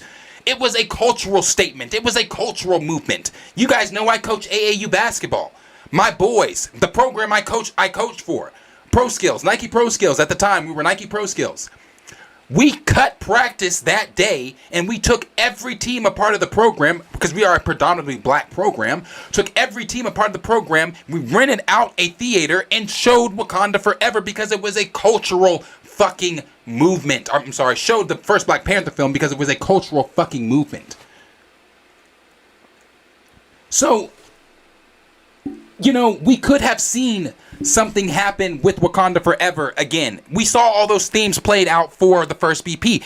That same shit did not happen for Wakanda Forever. People weren't going in droves to watch Wakanda Forever. People weren't dressing up in people were dressed for a funeral. People were dressing all white, but we didn't have people dressing up in the African attire, the dashikis and anything like that. We didn't see any of that shit for this film, because once word got out that you were taking away the franchise's main character, it wasn't about, oh, I have to see this film. It was curiosity that fueled your 830 mil. It was curiosity and wanting to know, what are you doing with the Black Panther franchise? What are you doing with T'Challa? There were people that walked into Wakanda Forever one way and walked out a completely different way. We've seen celebrities even speaking up about that. And I'm not just talking about Kat. I'm not just talking about Charlemagne the God. We've seen celebrities speaking up about going in and then coming out and feeling a completely different way. We even saw YouTuber Soups, Matt, say to himself on Twitter, Wakanda Forever is a good film, but something just didn't feel right. And again, we know exactly what didn't feel right. It was the absence of T'Challa. So, when you selfishly decide to tether a fantasy character to a real-life tragedy, that's what you get. You get what you got. What did Joaquin Phoenix say in the Joker film? You get what you fucking deserve. That's what you got. And it shouldn't have been that. It shouldn't have been that. But then, I want to make sure, because there's... I want to play what Letitia had to say. So we've discussed the MCU's, installment of the BP franchise as far as like BP3. We talked about that. I want to say maybe, was that last month, chat, that we talked about that? I think it was last month that I shared the leaked images that came out for the release dates for some of the upcoming Marvel projects. And one of the things that one of the things that caught my eye was BP3 coming in May of 2026. Now, again, I wouldn't be married to that month, but that was some of the things that we saw. It was last month. Thank you, Sir Yuri G. It was last month that we talked about it. And we saw that BP3 was rumored to be coming in May of 2026. And so we've discussed that third installment. However, Letitia Wright, last night at the Golden Globes, was asked by Variety when BP3 is going to be greenlit, to where she had this to say. Hey, here with Letitia Wright, star of Black Panther Wakanda Forever. How are you doing? I'm very blessed. How are you? I am doing great. Now, I'm just going to get right to it. When are we going to get Black Panther 3 greenlit? I think it's already in the works. We just had a terrific 2 years of bringing it out, and just everybody just coming together to support it. We need a little bit of a break. We need to regroup and Ryan needs to get back, into the lab. So it's going to take a while, but really excited for you guys to see that. Okay. But yeah. So I do understand a break, but does this mean it's for sure happening? We will see a third film? I mean, I always try to do positive words and positive thinking, and I believe that good words manifest. So I'm manifesting a Black Panther 3. Why not? Okay, we're all manifesting it. It sounds like it's going to happen. Now, how hard was it to keep the secret that you were taking up the mantle for the second film? Incredibly hard. It was something that, again, it was a bittersweet experience. I was really excited, but really sad at the same time, because my brother wasn't here. So it was a new challenge for me, but one that I tried to keep under wraps as much as I could, and I tried my best, and it came out. So yeah, I'm the Black Panther. It absolutely did. Yes, you are. Now, you mentioned your brother, of course, Chadwick Boseman. Tonight, such a celebratory night for everyone here in the cast, but how are you going to honor him tonight?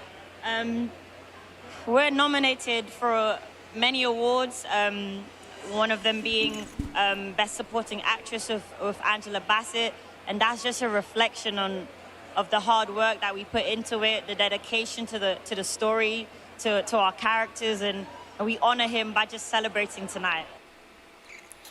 Right. So again, we've talked about this before. We've talked about BP3 coming in the future from the leak that we showed last month. But I also asked then, is it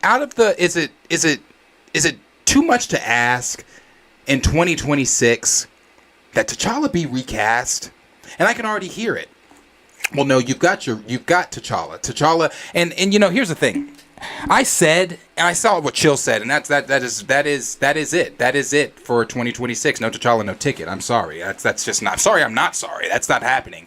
Well, then why did you pay for Wakanda Forever? Because if maybe you're new here. If you're new here, you this is not privy to you. You're not privy to this information. But I said, in order for me to get up here and talk about anything like that, I have to be able to form my own opinion. I have to be able to go watch it for myself and form my own opinion before I get up here and talk about it. So yeah, I did go see Wakanda Forever. But as you know, again, if you're not new here, I walked out of Wakanda Forever. So I'm on that same train. No T'Challa, no fucking ticket. And here's the reason why no ticket. Because as much as I would like I would like to sit here and be optimistic. I would like to sit here and be able to give y'all some hope and be like, yeah, this is going to happen. And I guarantee you guys, they're going to listen to the recast crowd. They're going to recast T'Challa. We're going to see a new...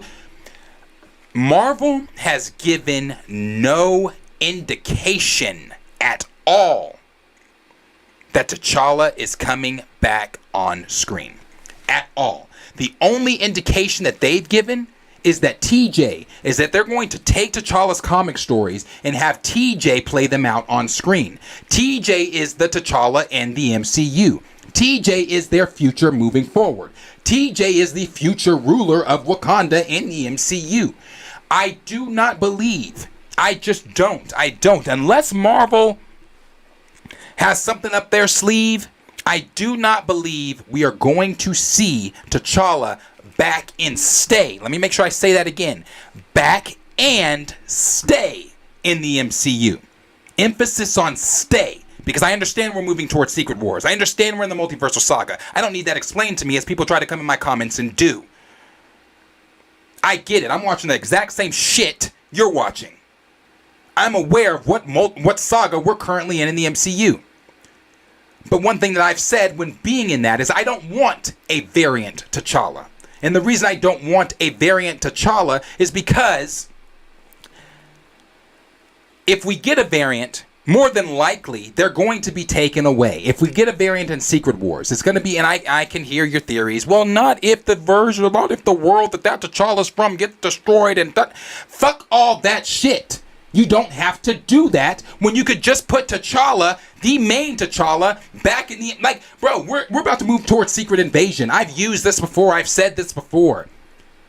You can make it to where the body that we didn't see, that was in the casket, not that we needed to, because I definitely didn't need to. I didn't need to see that shit. I didn't need to see the beginning of that film. I'm just bringing it up because everybody likes to say, well, we didn't see a body. You know, everybody says that with Wanda. Well, we didn't see a body. We didn't see this. Unless you see a body, is it really confirmed? So let's use that logic. We're about to be moving towards Secret Invasion. That could have been a scroll. That could be a scroll in that casket. And the scrolls have the T'Challa. And the next time we see him, he's got a different face. That just happens. It's acting. It's movies. That shit fucking happens. Was anybody watching Game of Thrones and when they changed Daenerys' love interest in season whatever the fuck? Did you say, wait a minute, turn that shit off. I don't even want to watch it anymore because that's not the same guy. No, you didn't. You watched it, then you complained about the last 2 seasons. It's Hollywood. It's Hollywood. They've been recasting motherfuckers since Macbeth. It's Hollywood. So they could have easily done a story like that. But as I've said, it looks like the future of the MCU for the Black Panther franchise involves T'Child. Not T'Challa, but the T'Child. And let's talk about this here. I do want to show this. Hold on. I'm going to make sure that I didn't skip any of my points. Said that. Okay, yeah. So, I want to make sure I show this. Because, again, we're always told to shut up. Like, this is the example I use every single time. I'm always going to use this example. What happened with what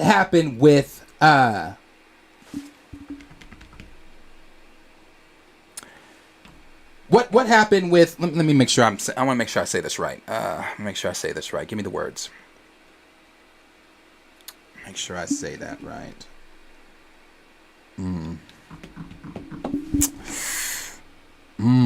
How can I? Okay. What happened during the Black Lives Matter movement when you had athletes wanting to speak up on some of the things going on in our community, in the world? They were told to do what? Shut up and dribble. Shut up and do what you do. Why are you involved in conversations like this? Because we are always told to shut up, get over it, move on. The civil rights movement? That was so long ago. You guys are still talking about that? Get over it. I've been told these things. Get over it. Things are not the same like they were during the civil rights movement. That's another one, chill. Keep politics out of sports. Etc., etc., etc. Because we have to make compromises. We have to, in our community, look at situations and say, let's just let it go. Now, as I've said many times, I would have been one of those during the civil rights movement that they made an example out of. Because you're not ever going to tell me to shut up and accept shit. As a functioning human being with my own individual mind, I don't have to accept anything like that. I have a voice to where I'm going to sit up here and say what I want to say, how I want to say it, how I feel like saying it, especially when it comes to conversations like these. So let's take a look at this now, okay? In Marvel Comics, as we're currently speaking, John Ridley has never written T'Challa well, has never written the Black Panther franchise good in any of the things that he's done. But this is coming from Nico Bean. Shout out Nico if he's still in the chat.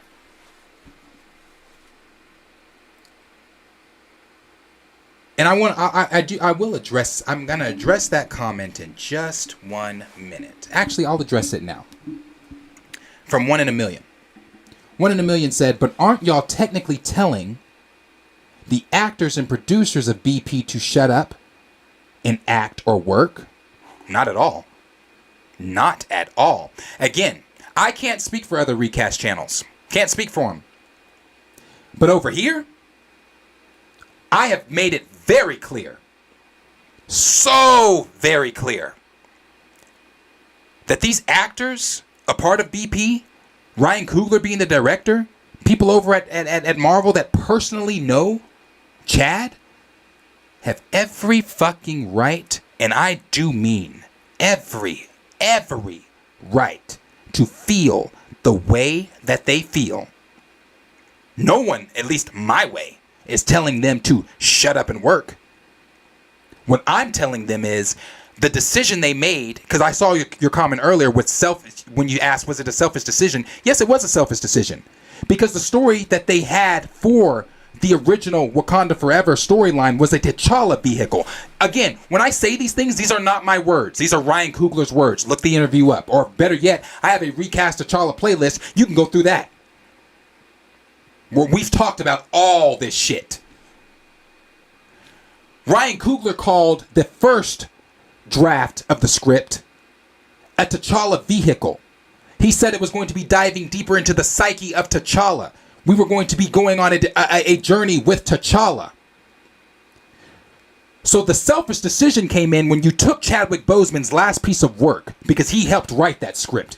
Not only that, Chadwick Boseman has stated in many interviews, because I don't know if, I don't, 1 in a million, I'm not trying to call you out or anything. I know you're just asking simple questions, and I appreciate that. I appreciate you asking, as I've always said, if people come in here wanting to ask questions and not being sarcastic or being snide or being trying to come in here to, discounting the hashtag, I'll have civilized conversation. So I appreciate, you coming in with the questions like that or whatever.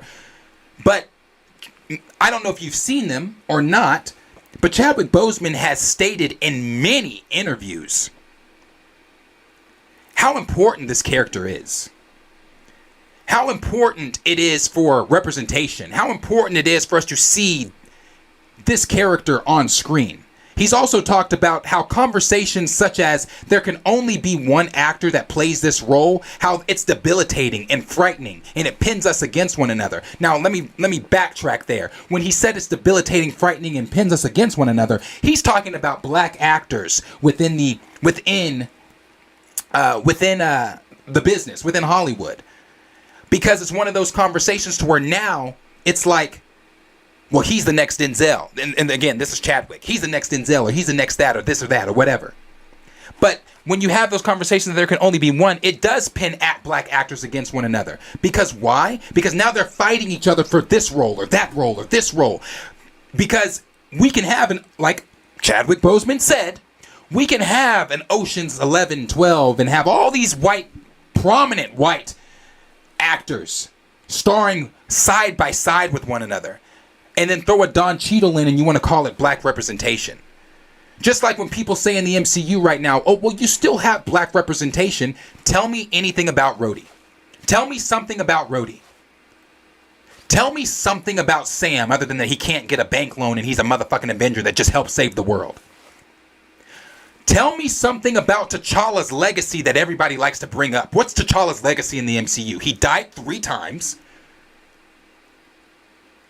He opened Wakanda.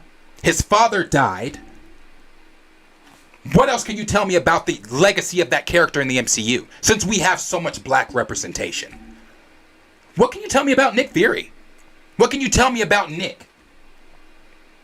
Crickets? Nothing? Nobody? You want to know why? Because it's as Don Cheadle said in his most recent interview. Can we learn something about Rhodey? Can we actually dive deeper into Rhodey? Because we don't know anything about this character. So, yes, no one's telling these actors or anything to be quiet, shut up, and work. We're simply saying the decision that was made on the part of Marvel Studios was absolutely the wrong decision. But these actors and actresses that know Chadwick Boseman have the right to grieve if they're still grieving. Obviously they are. Listening to Ryan Coogler talk about it in that podcast, you can hear it in his voice. He's visibly, he's audibly still upset. And rightfully fucking so. But with that, if you can't come back to your job and professionally continue to tell these fantasy stories, continue the story that you originally had, and not morbidly tell Chadwick Boseman's death in the first 2 minutes and 30 seconds of that movie, then you shouldn't have come back to it. And yes, it was morbid. Why was it morbid? Because Chadwick Boseman himself kept his illness a secret. No one knew. Marvel didn't know. Only people that knew were his wife, his brother, his people within his circle, his family. Marvel didn't know. Ryan didn't know. Letitia didn't know. Denai didn't know. Lupita didn't know. Winston Duke didn't know. None of them fucking knew. But then for Marvel and Ryan Coogler to say, let's take that secret and magnify it and morbidly tell it on screen was wrong. It was wrong. Then he says, so then if the actor feels like, if the actor feels like they can't work with another T'Challa actor, then what? Then again, that comes to that whole thing of, what are you doing in the Hollywood business then? What are you doing? Because that's just like if you look at, like, that's like looking at because let me put it this way. Let me put it this way. You can look this up too. This is common knowledge. Nolan was going to recast the Joker. Let me repeat that. Maybe some people didn't hear me. Nolan was going to recast the Joker because they already had the Joker in the next movie. But due to the lack of time in being able to find a suitable replacement, you got the Dark Knight Rises that you got. So what was it then? What was it then? Why was Nolan, why was damn, why am I blanking on brother's name? Batman. Why were they all willing and okay with working with a different actor that portrayed the Joker? But we hop over to Marvel in their $1 billion film, their first $1 billion film, and then all of a sudden it's like, oh no, the main character be damned. Get rid of him. Then you say, but actors dying randomly is not exactly the norm. I don't think Hollywood has blueprint for situations like that. Bro, that's what I mean when I say the mental gymnastics that are being done when it comes to this. Here's the thing with that. Thank you, Bale. Thank you for the subscription. Here's the thing with that. Again, these are mental gymnastics that we're currently doing. But here's the thing. You said, but actors randomly dying is not exactly the norm. No, like, but who's to say that Letitia, and again, God forbid, who's to say Letitia doesn't get in her car tomorrow and something happened to her? Then what? Then what do they do? Because she's the current Black Panther, correct? Then what do they do? We can't predict what's going to happen day to day, minute to minute, second to second. We don't know what's going to happen, but they are actors. They're actors. These roles continue on, regardless of what happens in the real world. Regardless of what happens in the real world, these are still actors that are trying to tell a story. And if you can't look at a fantasy story and say, okay, you know, again, like Macbeth, how many times have we seen the story of Macbeth told with different actors? How many times have we seen Batman's story told with different Bruce Waynes? Kal-El's story told with different Clark Kents. People die, bro. Like, it happens. It's tragic. It's sad. Chadwick Boseman was an amazing actor well before a lot of you knew who he was due to T'Challa.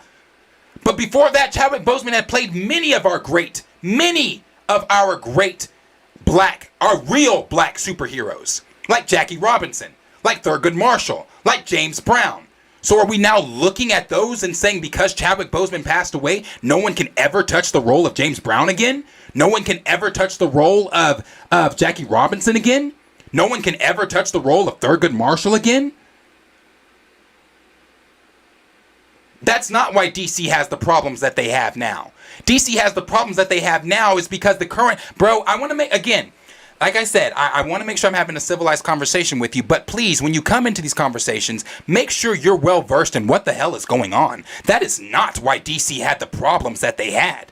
It had nothing to do with that. DC had the problems that they had because Walter Hamada was over there gatekeeping this character of Superman. Walter Hamada did not want Superman on screen. That's why we never saw Superman for a fucking decade until we saw him in Black Adam. There was a plethora of issues going on over there that had nothing to do with any of the shit going on in the Black Panther franchise.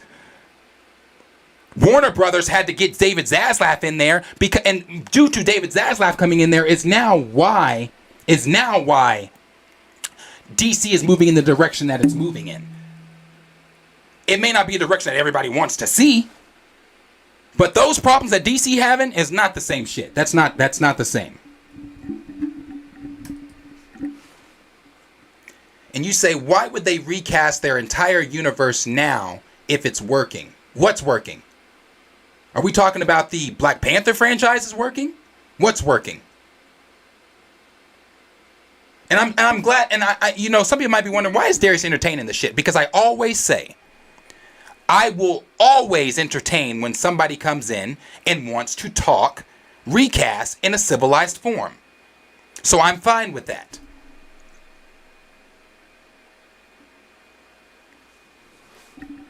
It's weird to me that we're not putting, and not only that, let's take it to this reason. Let's take it to this. What the character means for the black community, representation wise. The character was created for literal representation. And again, these are not my motherfucking words. This is Jack Kirby saying, and I'll say it the way Jack Kirby said it.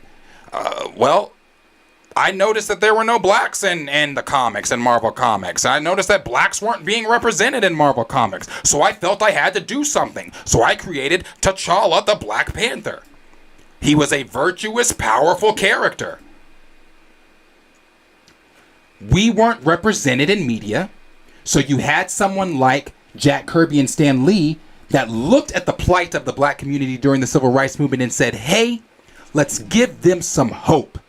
Let's give them a Superman. Let's give them a black character that's not the sidekick, that's not the help, that's not this or that, but a character that's a king, a character that's regal, a character that's a part of an uncolonized nation in Africa, a character that is intelligent, a character that carries PhDs, a character that is formidable in almost every form of martial arts. A character that is not only intelligent alone, but intelligent with an entire fucking nation. The character is far too important to be taken off the screen. Now, I'm say this I'll show this rather. I'm showing it there. This is from Nico. You know, there's a, this is John Ridley's writing. John Ridley wrote this here. And this is what I mean when I say, and I actually want to read what Theo said. Because Theo was tagged in this also with me. So was D-Real. I think Chill. I think you were too.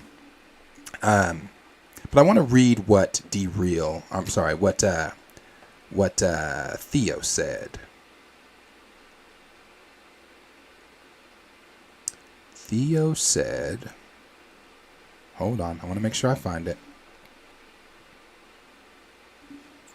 Bear with me 1 second, because I'm about to get in on this picture and I'm going to get in on that other shit. Hold on.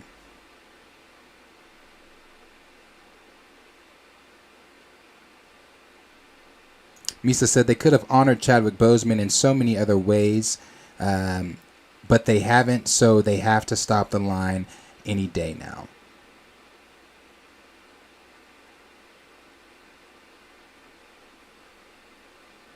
And then 1 in a million said, anti means completely against something. Somebody in the chat must have called you anti. I don't believe I've even said anti-recast today. I'm against nothing, genius. As a viewer, I actually have empathy and lack entitlement. That's great. I understand the situation and stand by the decisions made, recast or not. Not you. I'm talking to someone. Oh, okay. Well, again, like I said, I appreciate, having the conversations. It's just how important the character is. But this is what Theo said. Theo said, truth moment. For someone to drag you down, you have to be at the top.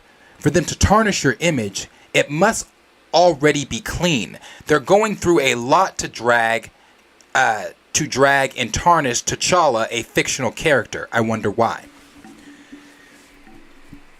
John Ridley wrote this shit, bro. There's another page where in this comic, again, I don't read, I as you guys know, I just said I don't read Marvel Comics anymore. I haven't in quite some time. But there's a panel in this comic where Captain America is literally telling T'Challa, either go back to Africa or I'm going to kick your ass. Now, he's not telling him, go back or I'm going to kick your ass. He's giving them the ultimatum. He's telling him, you know, you caused some shit, so you can either go back to Africa, Wakanda, or you can get your ass kicked. Justin said, why is Cap holding T'Challa like that?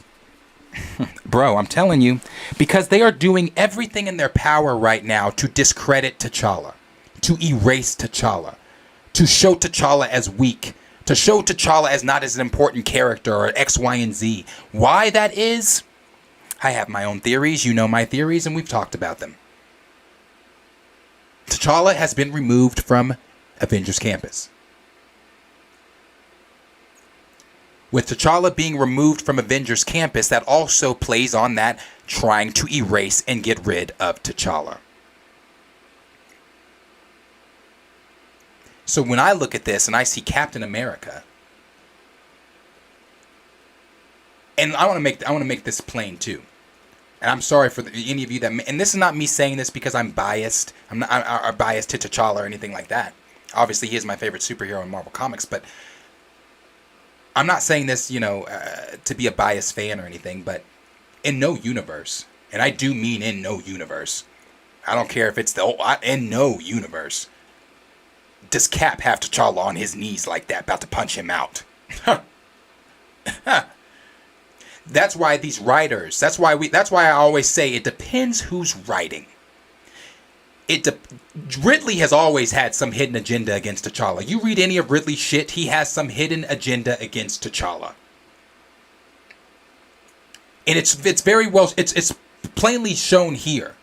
It's plainly shown here. There's some hidden agenda against T'Challa. There's something that they're trying to do to erase the character, to show the character is not important, to tarnish his name, like Theo B said.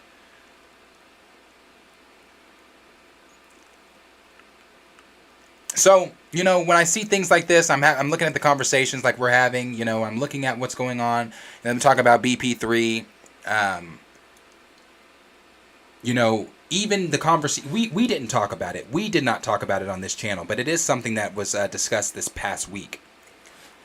That Kevin Feige, like that even the Marvel Comics now, I don't know if you guys have seen this, but Marvel Comics is now starting to adjust and adapt to the MCU. Vice versa as well. I don't know if you guys have seen that. I don't know if you guys have seen those conversations. I don't know if you guys have seen any of that, but that's happening. And we know that they are looking at the comics. They are looking at certain things. They are adapting certain, you know, it's... Again,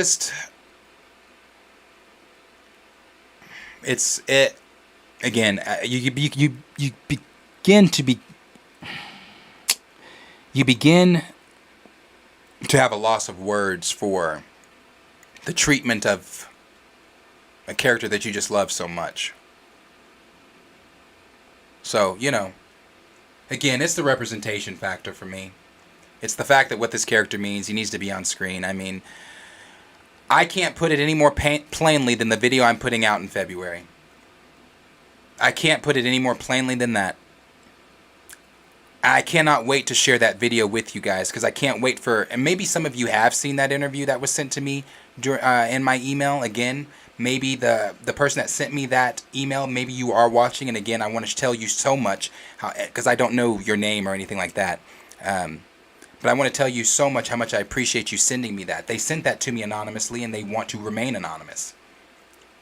But the video that they sent me was Chadwick Boseman basically, bro, not just basically, saying some of the exact same things I've said up here, Chill said on his channel, Theo, Back of the Bus, D-Real.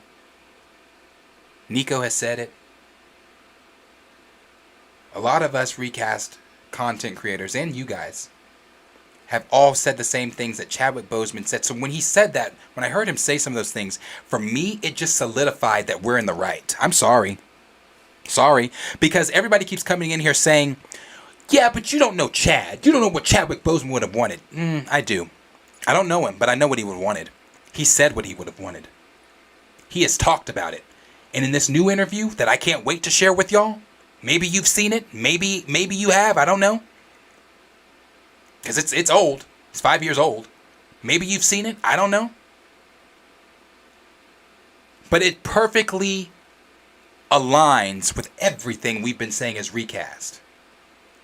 So what do you do then, anti-recasters? What do you do then when it's the voice of the man that you all have been against, or when it's the voice of the man saying some of the things we've been saying that you guys have been against? Then what? Then what's your move? Because right now, when I drop that video, for me, it's a simple checkmate. It's a simple Yahtzee. It's a simple Uno. Do not pass go. Do not collect $200. For me, that is a checkmate video.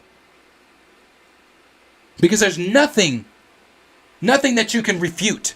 Nothing that you can give back after seeing what Chadwick says in that interview, bro. Nothing. Honestly, when I watched it the first time, I got tears in my eyes because I'm thinking to myself, bro, he's saying it. He said it. He brought up the civil rights movement. You know, because everybody keeps telling me, oh, stop bringing that up. Why would you bring that up? That was so long ago. Okay. If in your mind, if that was long ago, okay. But the man that y'all keep saying we don't know, the man that y'all keep saying Chadwick Boseman wouldn't agree to all of this, he brought it up. Telling you, bro. I'm telling you. So when I get up here and speak about this shit, I'm never just speaking. I have my opinions. But a lot of this stuff is I'm echoing things that Chad has said. Things that his brother has said. Things that other recasters have said. Like, I don't know. I like I said, I can't explain it anymore, and that's why I'm hesitant right now. That's why I'm saying I don't know, because I'm hesitant right now because I don't want to say or give or go deep into it, because I don't want to give away the video. The video I'm dropping in February. I don't want to give that up. I don't want to prematurely do that just yet. I'm not yet. So that's my thoughts here on the stuff going on with BP3 and the recast T'Challa stuff, and Letitia talking about BP3 and everything like that. Again, I'm so happy for Angela Bassett, because that is so well deserved. And she was one of the glowing diamonds before she was killed off. She was one of the diamonds in that film. Her portrayal of the Queen Mother, how regal she was on screen, how she commanded the screen. And this is not just in that film. This is Angela Bassett in general. The way she commands the screen, the way she got up there and, again, carried that film on her back. It's so well deserved. It's past due. It's overdue. I strongly believe that when we get to the Academy Awards this year, she does win her first Oscar. That is, again, overdue. I believe she's going to win an Oscar because she deserves an Oscar for that performance. Your mileage may vary, but Angela Bassett was phenomenal. So I look at Angela and I salute her. I look at Letitia, and again, I understand her feelings. I don't agree with her statements on recast, but I understand her feelings for sure. I look at what's going on in the MCU as far as the Black Panther franchise, and again, as someone who loves this character, as someone who loves this franchise within the Marvel Comics, it hurts. And maybe you don't understand that. Maybe you're not looking at that as like, oh, it's not that big a deal. But Again, I point you to the example I always use that I've been told by other viewers or anti-recast or whoever you are that I'm wrong. It's the Snyder stuff. It's the Snyder stuff. It's not fair on our end. The recast is not fair. It's sad. It hurts because again, you look at what's going on in the Snyderverse. You look at what's going on in DC right now with killing the official killing of the Snyderverse, which I don't really care one way or another. Was I a fan of the Snyderverse? Yeah, yes, I was. Did I want Henry Cavill? Of course, you all know if you've been here and you're a subscriber, you know I love Henry Cavill's Superman. But it's the simple fact that we still, I want to make sure I'm saying this clearly, and I want to make sure I'm saying this calmly, and not, irate to where you may misconstrue my words or maybe not understand exactly what I'm saying. Although we don't get Henry Cavill, we still all have the understanding that Kal-El, let me make sure I'm saying this, Clark Kent, because I was told that I didn't use Superman's name, okay. Clark Kent, Kal-El, whichever, is still going to be on screen. We're entering a new rebooted DC where Superman is still on screen. He's not the Superman that the masses may want, but Superman is still on screen. So it's you look at the recast crowd, and we're told that T'Challa's for that reason that T'Challa's not going to be recast. So it sucks. It sucks. But that's what I have to say here about, like I said, about the BP3 stuff. Again, it's in the works. It's still a ways away. I've even seen conversations where people have been saying things like, well, they could do something where if BP3, which I don't believe it is, people saying, oh, BP3, I wonder if BP3 is going to come before Secret Wars. No, I don't think so. Shuri's already going to be playing a role as one of the leaders of the newly formed Avengers, from what we've heard in rumor. I don't feel the need. I don't know if Marvel even feels the need to have another Black Panther story told before Secret Wars. I'm not sure what relevance that would have to the overall storytelling for Secret Wars. I mean, that's why they pushed Doctor Strange before Secret Wars, because it's going to have ties into Secret Wars. I'm not sure what ties a BP3 storyline or whatever storyline they could tell without T'Challa. Whatever. Anyway, digress. Before Secret Wars. So I do believe the rumor that it is going to be in 2026. Again, I'm not married to that month of May, but I do believe that it's going to be in 2026. So we'll see. But again, I appreciate 1 in a million coming in and having the civilized conversation, whether it be on the same side of the fence that I'm on or not. I'm a conversationalist. I like to have conversations. I like to see different points of views. Now, my view on recasting T'Challa is not going to change. It's not going to change. But I like to have those conversations. Again, I'm never trying to convert anyone. This is not a conversion therapy session that we're doing. This is just simply having the conversation. This is just simply making the awareness, because there are 102 people watching. Within those 102 people, not all 102 of you are chatting, and that's fine.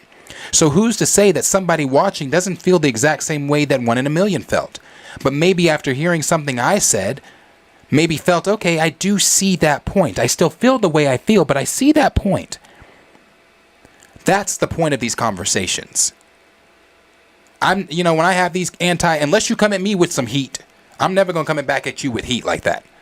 I think that's one of the things. I even had a conversation on Twitter this past weekend with someone where we started off real heated at going at one another. But as we winded the conversation down, what he said at the end? He said, "You know what? You're not as bad as what I thought you were. You're actually making good points. I see where you're coming from." And I said the same to him. Well, I said as far as not being as bad as I thought he was at the initial conversation, because for me, it's still recast T'Challa. So that's why these conversations are important, in my opinion. And the conversations, as I've continued to say over here on my end, are just not going to stop until the character is back on the screen. But your mileage may vary. Let me know what you guys are thinking about that. I will. Does anybody have anything they want to ask, say, or anything like that? I've been going. I see. I'll touch on some of these newer ones down here. I see Stephen Dunn. Appreciate you being here. He said, if Black Panther Wakanda Forever was them honoring Chad, I'd sure hate to see what dishonoring him would look like. Right. Got Misa that said, going back to listen to his interviews, he was basically telling us how he envisioned the future of T'Challa and how we should how we should handle the character. Right. Straight Live said, just subscribe. Oh, I appreciate you. Just subscribe to see that in February. Thank you so much. Planet Poppy said, skip. Draw 4. Uno out. Cameron Smith said, my boy must be going off. And bro, I was... somewhat, I guess. DTV said T'Challa would wipe the floor with Cap. Bruh, like, in no universe has Cap got my man's hemmed up like that. Like, in no universe. That just ain't happening. That ain't happening. Like he said, move, Captain.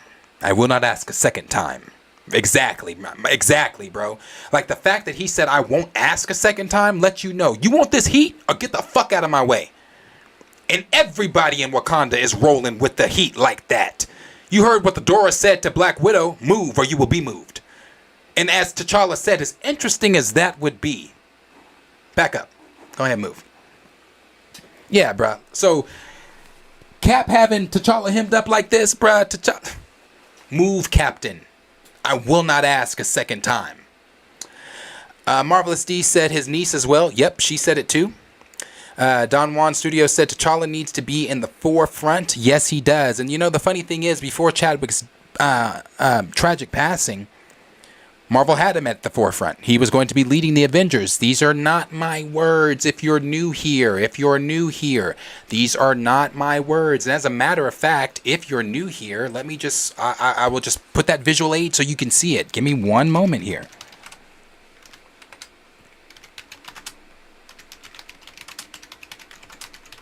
This was from, I believe, Screen Rant. September 19th, 2018. Marvel was ready to have T'Challa leading the Avengers. So no, you can't say that, you know, it was, you know, obviously the Marvel made the decision that they made by not having him lead the Avengers because of Chadwick Boseman's passing. But T'Challa still could have led the Avengers, again, with a different actor.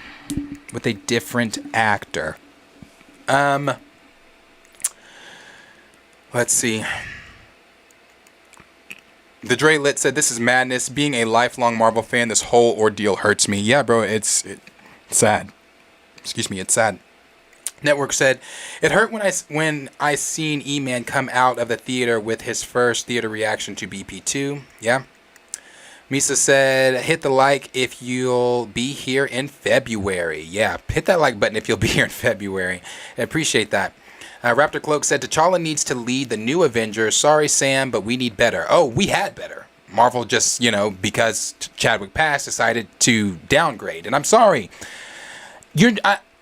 I want Sam to be a character that, you know, we can get excited about. If you're excited about Sam, that's great. I'm happy for you. Me personally, I'm just not. And the reason I'm not excited for Sam is because we're talking about a powerless man right now that's going to be forming the new Avengers, rumored-wise, forming the new Avengers in his film that's got so much going on in it. And I'm not even going to get into all that. So much going on in New World Order. Is it going to... But I've also made the argument, I don't want to contradict myself, I've also made the argument that you had everything going on in No Way Home, but it was at the end of the day, it was still a Tom Holland Spider-Man-centered film. So I don't want to sit and say that they can't still make it a Sam Wilson-centered film where the focus is on Sam. I am trepidatious, though. I am. Just because of their treatment in the past of black heroes. So we will see. Stephen Dunn said, truth be told, none of his co-stars, i.e. his co-workers, actually knew him on a personal level. Thank you, Stephen. There's a reason why they like the reset of the world. Didn't know about his health. Exactly. That's what I'm saying. As close as everybody says that the cast and crew were to him, Why were they not privy to his illness? Why did they not know that Chadwick was sick? Why did he not share that information with them if he was as close with them as everyone says he is? I'm not sitting here saying they did not have relationships, because they obviously did. But like any relationship, there's levels to that relationship. Did any of y'all ever play The Sims growing up? Remember in The Sims how when you needed to form a relationship with someone, they would have like the game would prompt you to do certain things, like you would have to have conversations with them and boost, and at the bottom of the screen it would have that person that you're talking to picture, and after you finish the conversation, your relationship level with them would boost, your score with them would boost, or whatever, you know. That's how you had to form a wife, girlfriend, all that type of shit in the game. I played The Sims, sorry. It's kind of like that. Let me break that down. It's kind of like that. They knew Chad, but if this is a video game, their relationship with them, the bar wasn't to its peak. It wasn't full. They knew Chad. They had relationships with him, but they didn't have a different level relationship with him. Even Coogler. And Coogler says that that's his brother, and I believe him when he says that. I'm sure Chad would say the same. Ryan, that's my brother. But at the end of the day, brother, you didn't know that your brother was sick. So I agree with what Steven just said there. Completely. Cleve17 said, that hurt me too, bro. Yeah. Greenwich and Thrag said Angela and Letitia killed it. They did.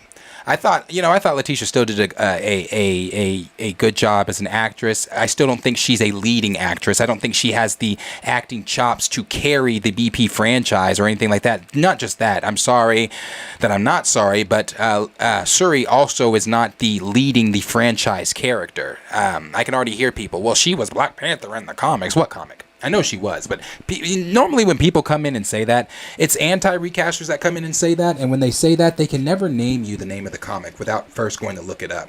They're just echoing things that they read in a Miss Mojo Get to Know T'Challa video in 5 minutes, or maybe they went over to Comics Explained with Rob and tried to understand the Black Panther franchise within Marvel Comics, and then after you spend 20 minutes in that franchise, i.e. having it explained to you either by Rob or by Miss Mojo or one of these other videos that are out there to understand Black Panther in 5 minutes, then you come in so fucking confident and hot talking about, well, Shuri was Black Panther in the comics. Really? Which one? Name them for me.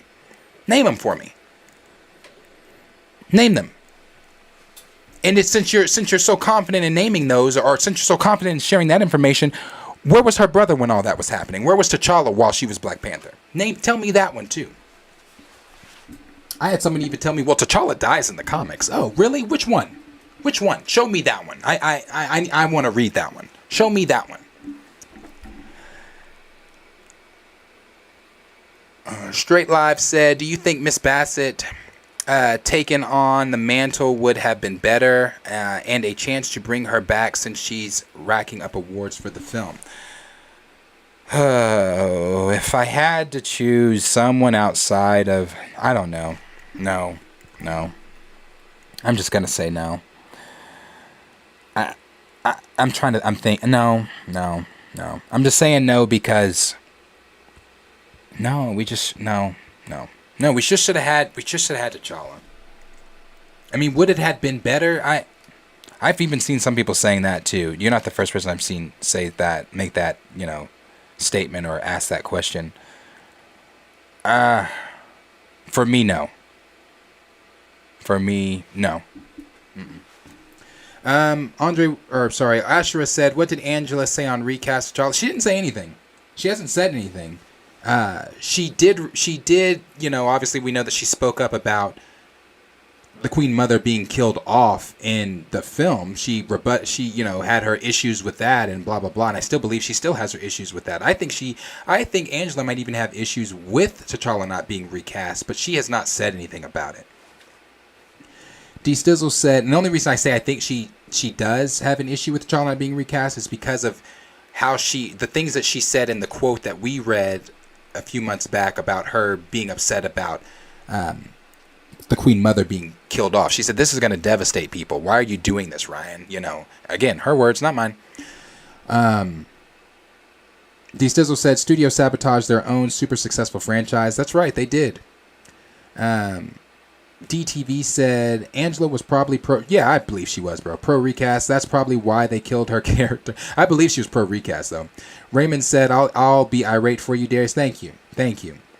Marvelous D said, so we really don't have any strong black or brown people superheroes that isn't supporting characters? This is sad.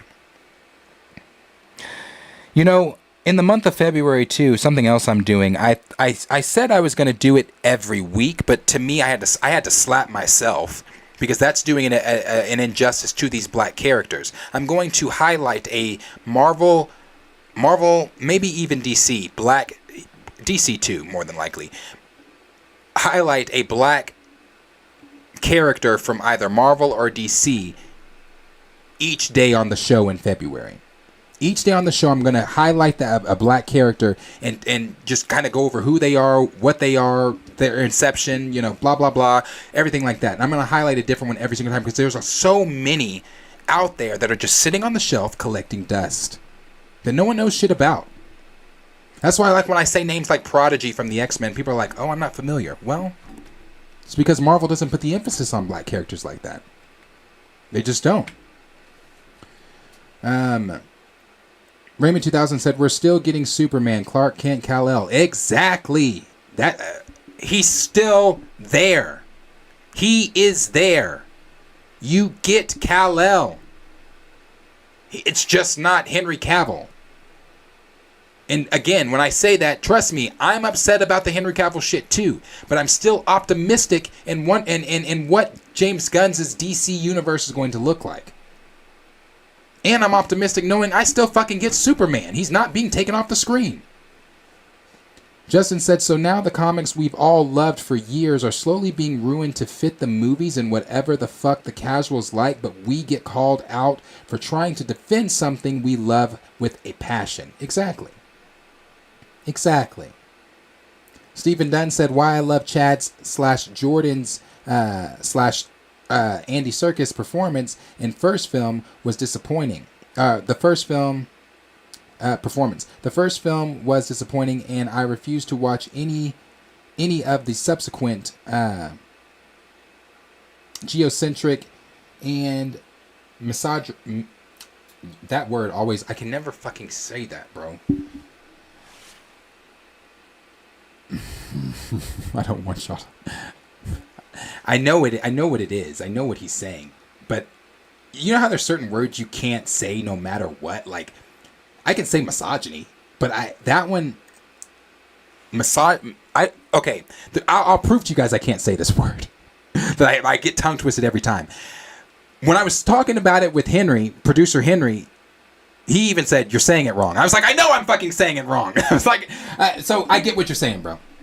Misa said, I hate when they call us entitled when it's just asking for the bare minimum. Yeah. Brian Fisher said, what happened to Aquaman 2 now that the reboot is going on? Aquaman 2 is still, all those DC films are still happening, but they don't mean shit. So that's why I posed the question before, do you care? Do we care as audience members? I'll tell you what, I don't think that those films are going to do that great. I really want Blue Beetle to do phenomenal, though. I want them all to do good, but I really want Blue Beetle to do phenomenal. But the same Snyder crowd that's pissed about Henry Cavill's removal is the same Snyder crowd that didn't go see Cavill in Black Adam. Had all those people that are coming out on Twitter went to see Black Adam, maybe things are different in the DCU right now. Maybe James Gunn and company look at that and say, damn, look what Black Adam did, and it's all because of Henry Cavill. But because these same people that are screaming on Twitter did not show up to put their asses in the seats for Black Adam, now that shit like Aquaman 2, The Flash, Blue Beetle, possibly even, I don't know for sure on Blue Beetle, but that shit doesn't matter anymore. Because it's like Jason Momoa is about to be Lobo. It doesn't matter. Network said, I'll say this again. Cast the actor who plays Elliot Finch from Garage of London to play T'Challa. The brother will give a phenomenal performance. Chad said, thank goodness issue 15 is the last one for Ridley. Ugh. I wouldn't know, bro. I've been so checked out of Marvel Comics. Granders and Thrag said, I don't get why they feel like they can't have both Shuri and T'Challa. Yeah. The same way we just had both Jane and Thor? Yeah, I don't understand it either. Cleve said, that's why M'Baku is king while she is gone. Network said T'Challa needs to be in Secret Wars even if he is a variant. He does need to be in Secret Wars. And I'm still subscribed to if the Russos do it, then he probably will be. JD75 says some people just may not understand SAD, so I'm glad I still have BP1. It's like watching Gotham with no Bruce Wayne. Yeah, we understand that, but I don't know why people say like that's a terrible argument. What? So you would go see a Batman film without Batman and Bruce Wayne without Bruce Wayne? You're going to go see that? Okay. Official MG said money rules the entertainment industry. Do creativity goes where the money goes, which is why they're changing the comics to fit the movies, which is trash. But Marvel Comics doesn't sell well anymore. I haven't read Marvel Comics since All New, All Different Marvel, because I got All New, All Differently irritated. So I was like, I'm done. I'm out. The same way I'm out of the BP franchise in the MCU, I'm out. D Stizzle said there's nowhere interesting to go in BP. That's what I'm saying. The damage is done. That's why I said, where do you go? Before, people saying, oh, I bet you it comes before Secret Wars. Well, bet again, because where do you go? Even after Secret Wars, where do you go? What are you doing? I mean, obviously you're going to tell those stories through T'Challa, but okay. People have to tell me how that movie is. Misa said, some people come in so hot for no reason. It's just a conversation. We're fans with brains, not zombies. Some antis are actually zombies. So that's true, bro. Okay, so you guys have heard me say it on this channel time and time again. We just had that perfect example with 1 in a Million. That wasn't an upset conversation. That wasn't an angry conversation. That was a civilized conversation because the way he came in, he was simply asking questions. It wasn't like, oh, you sound fucking dumb and blah, blah, blah, blah, this and blah, blah, that. And it wasn't none of that shit. It was asking questions. So like Misa said, we're fans, bro. That's what happens in these fandom conversations, in these fan spaces. If we can't have conversations about a fantasy world as fans, what the fuck? When you're coming in saying fuck you and your opinion, no, bro, now you're taking it to a level past what we're trying to, talk about as fans. Nah. Then we got Raymond that said, I've been saying this, except the comics to kill off T'Challa and make Ramonda his biological mother. Grand Region Thrag said T'Challa wanted to see it. Let's see. Sorry, it took me down.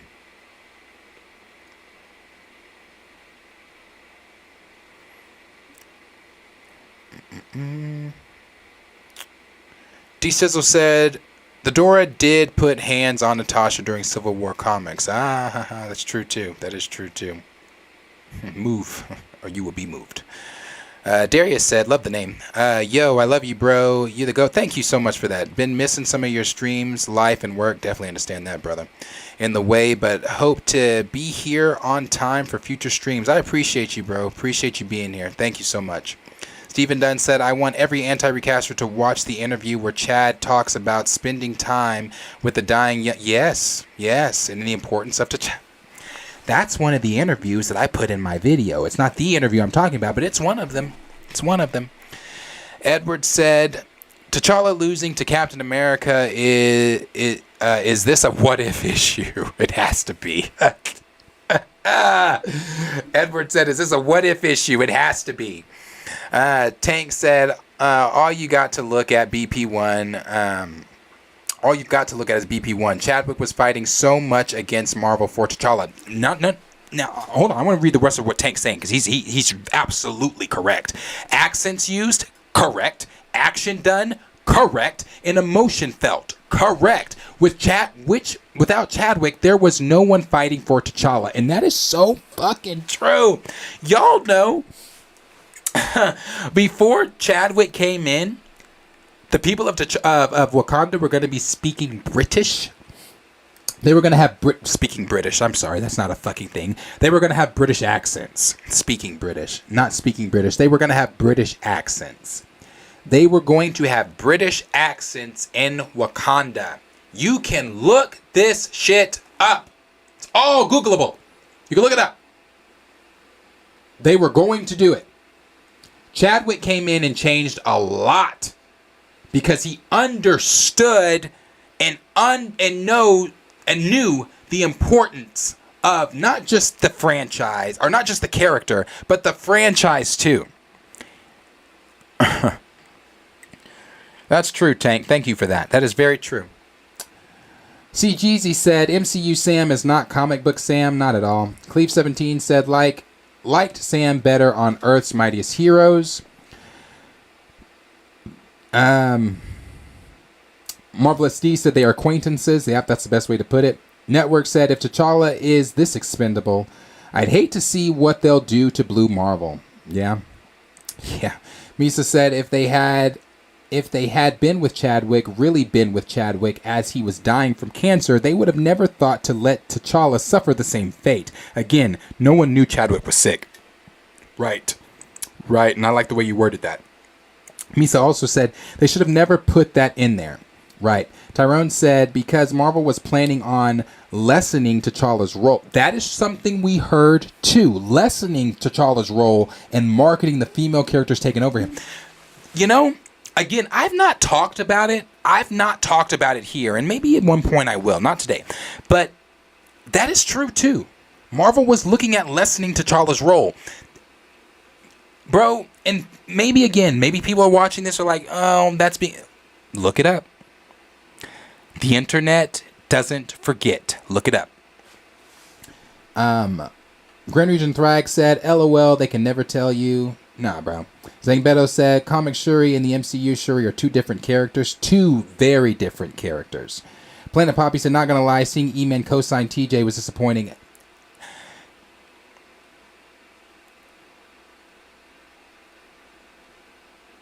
I think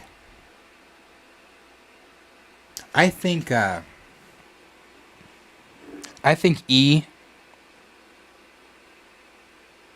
being the creator of this hashtag, I think that how can I word that?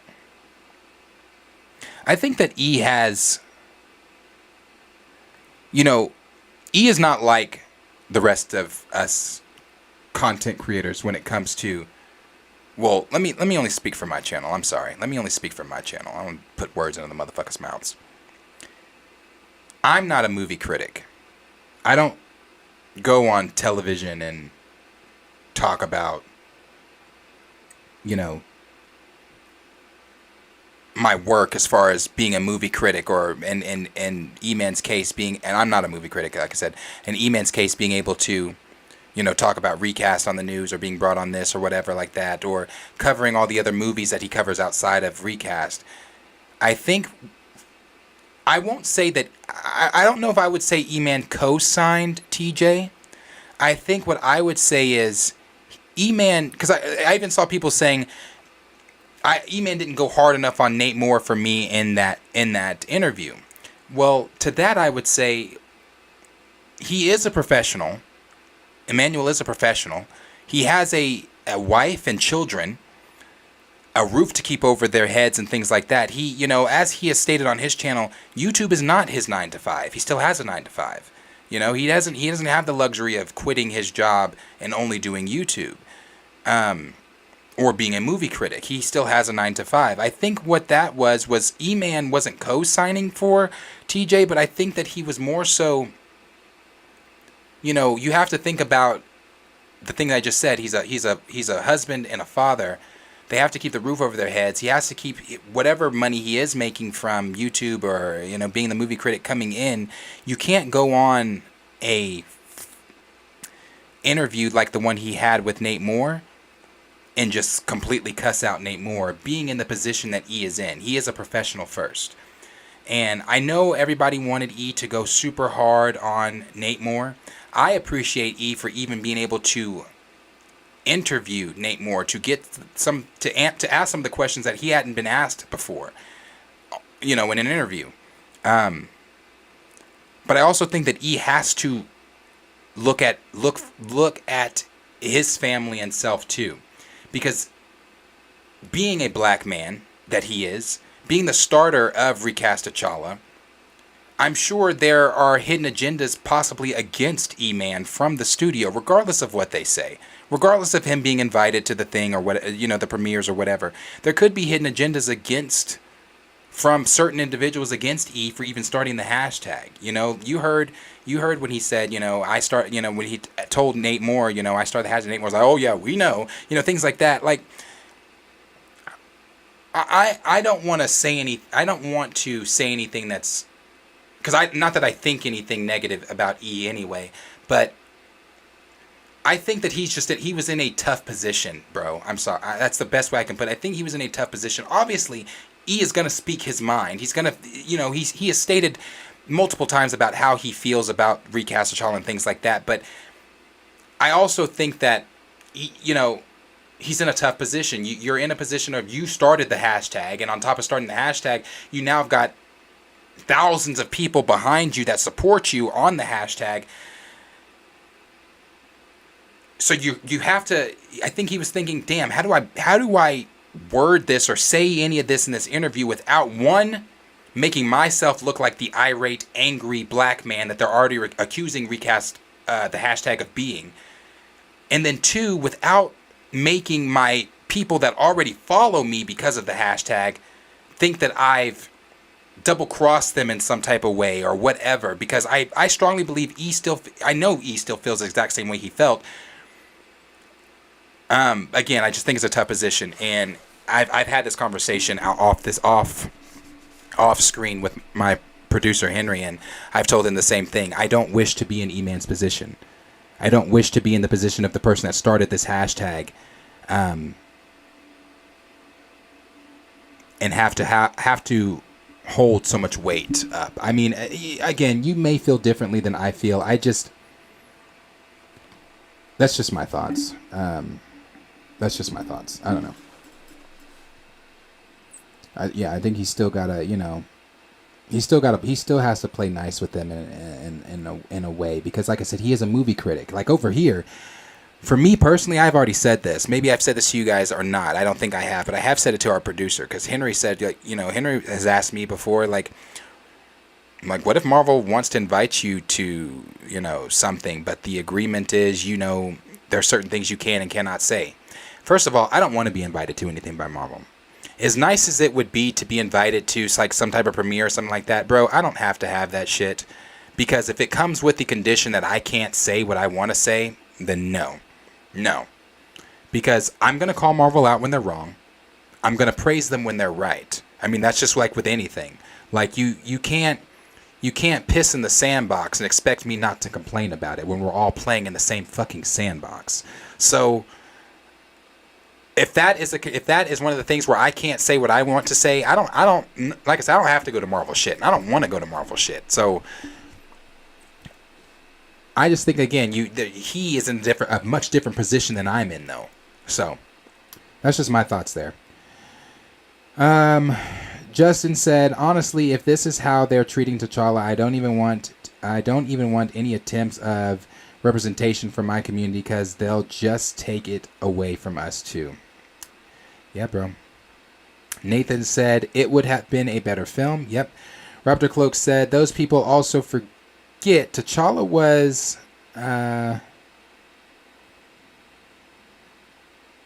He was, in a coma when Suri took over in the comics. So it's not the same as Wakanda Forever. Yeah, it's not the same. People do forget. Well, that's the part, again, when anti-recasters come in and say that, you have to remember, before they commented, they just watched a Get to Know T'Challa in 5-minute video. So you have to try to remember everything that you just watched and then put that into your hate statement that you're commenting. So most of the time, they just, they don't know. They don't fucking know.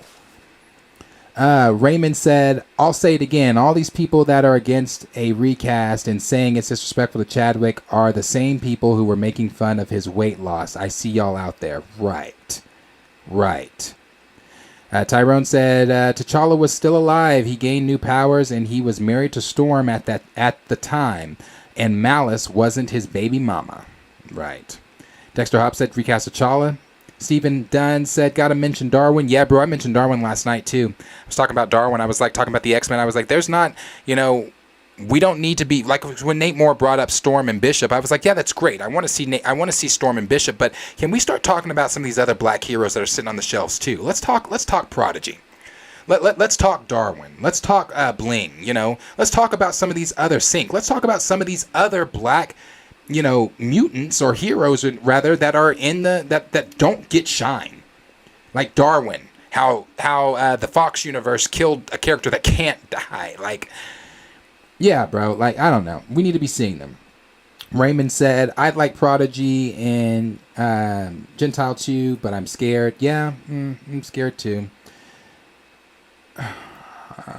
Network said it's easy to cast Superman. To be honest, yeah. J-Rob said they're going to push Black Falcon on black audience as the premier black male in the MCU. He's wearing the America flag and he's white man approved. I like that at the end. He's white man approved. Network also said James Gunn hinted at Mr. Terrific. He did. I hope he highlights a lot of black heroes. Same. Ashra said, is Blue Beetle gonna stay with Gunn? We don't know. I'm hoping he does. I would hope he does just because this is his first film. It's not like his stuff intertwines with because they could have done reshoots. They could have reworked some of the storyline because maybe at one point it did intertwine with the Snyderverse, but I don't think that it's going to intertwine with the Snyderverse. I think it's going to be left open to where he can still fit into their DC reboot, and I hope he does because not only, Jaime Reyes deserves it, the Hispanic community deserves to see themselves represented on screen in Blue Beetle, and not only that, I fell in love with Blue Beetle. I fell in love with him during Young Justice. I was made aware of Blue Beetle during, I think it was Brave and the Bold. I believe that's when I think that it was that one, but he.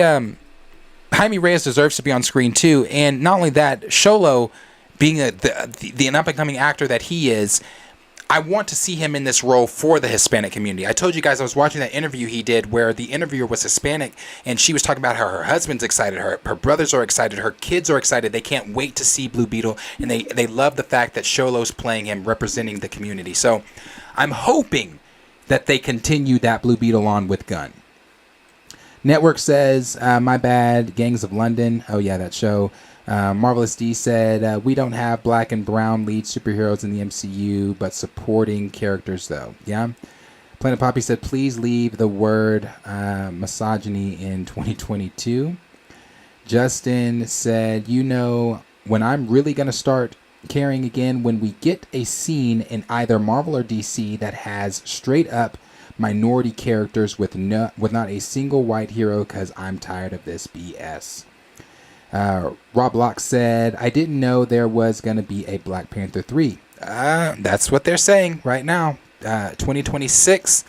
The leaked image that I saw, showed last month, that had a bunch of the upcoming things. I think it went all the way up to 2027. It was on that list. It was slated. It was slated on that list. Let me see. He also said, whatever happened to Michael B. Jordan's whatever happened to Michael B. Jordan's executive produced Static Shock project? I don't know if that's still, I doubt it's still moving forward. Raymond said, and even if they have somewhere to go, who the hell cares anymore? There's nothing to do there anymore. I have no interest in any BP projects. I agree. D-Sizzle said, I feel a full reboot post-Secret Wars is required, not just for BP, but for several franchises. Network said, all the anti-recasters folks have the same talking points. Yeah. Tucky Fresh said, I don't know if comics will ever hit like they used to. I don't read them anymore, bro. They won't. I can't see stories as epic and as loved as Secret Wars, Crisis, Thanos Quest, etc. Tyrone said, they'll make Shuri lesbian and make her married to Storm. Kenny said, Marvel probably feels like they dodged a bullet because we're talking about recasting the character instead of the moral implications of using someone's tragedy to sell a movie, right? Network also said, that's wild. Grandridge and Thwag said, LOL, British Africa. Yeah, bro. I'm telling you. Darius said, just curious, wonder your thoughts on the Cloak and Dagger series a few years back and if we'll see them in the MCU. I love the series and I love the characters so much. Potential for them in LA.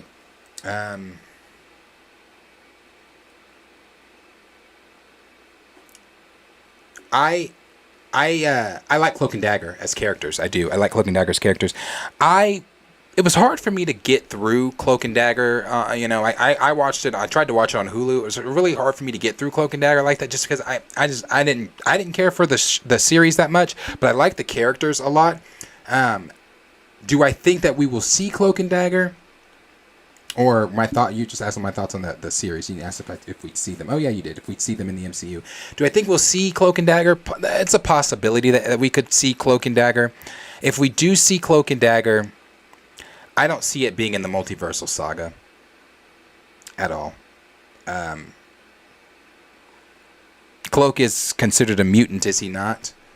I want to say he's considered a mutant. Aren't they both? Maybe that would be some more in the mutant saga. Maybe. Zingbeto said, I bet that was Nate Moore's idea. Network said, leave it to Nate Moore. The first BP would have flopped. J-Rob said, Wakanda never been colonized, but they have British accents. Right. Gray said, Nate Moore doesn't want us to know that we know that was his idea. Darius also said, sorry, I meant to add they canceled the series right as the characters and series was leveling up. Yeah, they did cancel Cloak and Dagger. Like I said, I tried to get through Cloak and Dagger. It was just like, I didn't really enjoy that series. Like the Inhuman series, I really didn't enjoy either. Last time my kin said, who's going to watch Wakanda Forget It in the theaters more than once? Not me. Waiting till it's on Disney Plus February 1st. Yeah. And then we got Matt that said, when did he co-sign TJ? Don't get me in here, because I don't. I think I remember this conversation being a thing when that interview came out. I just remember seeing people on Twitter having their own personal conversations in spaces about that. I don't know that he did, per se, do exactly that, but that's not the way I would put it. It's not the way I'd put it. Connoisseur Triple Salute said he wanted to wait and see what does that mean to you, Darius.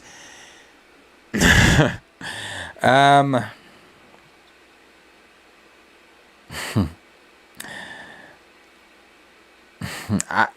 think it's E-Man just being optimistic for the future of the franchise.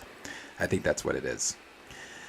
Network said Britons speak with a regional accent since Wakanda is a nation that was never colonized. That would have been a disaster. Yeah. Yep. Cornelia said E-Man has to play politics. He can't go all in. That's what I'm saying. He has to play politics. He's in a completely different position than I am. And that's why I don't envy E-Man. There's some things like I can sit up here and do what I do. His situation is just a little bit different. Zangbeto said, E-Man got to protect his relationship. It's understandable. Nathan Moore said, it's why Nate Moore did an interview with Emmanuel. He knew he wasn't going to be tough on him. I'm going to be honest with you, because I can honestly tell you, you sit me down in a room with Nate Moore, all bets are off the table. I'm asking everything that I've asked up here. I have so many questions. Raptor Cloak said, going off how Phase 4 treated Doctor Strange and Hulk for their successor to take over, it doesn't surprise me an itch if Marvel did plan to undercut T'Challa with Shuri. Right. Network said, I have high level of respect for E-Man, as do I. Raymond said, that's true. He is a professional and E is going into spaces we can't. Yes. But I still wouldn't have called Nathaniel all the names but Nate. I still would have called Nathaniel all the names but Nate. Kind of making my way down. Tyrone said, cuz if E-Man was real, he could have clowned and schooled Nate Moore in 4K.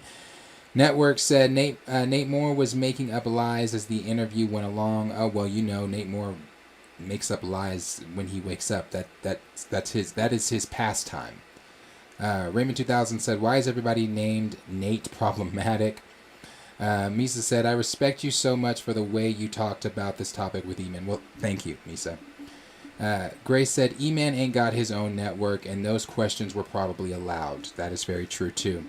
Cornelius said, nah, that's why we're here. That's why we're here for. We ain't professionals.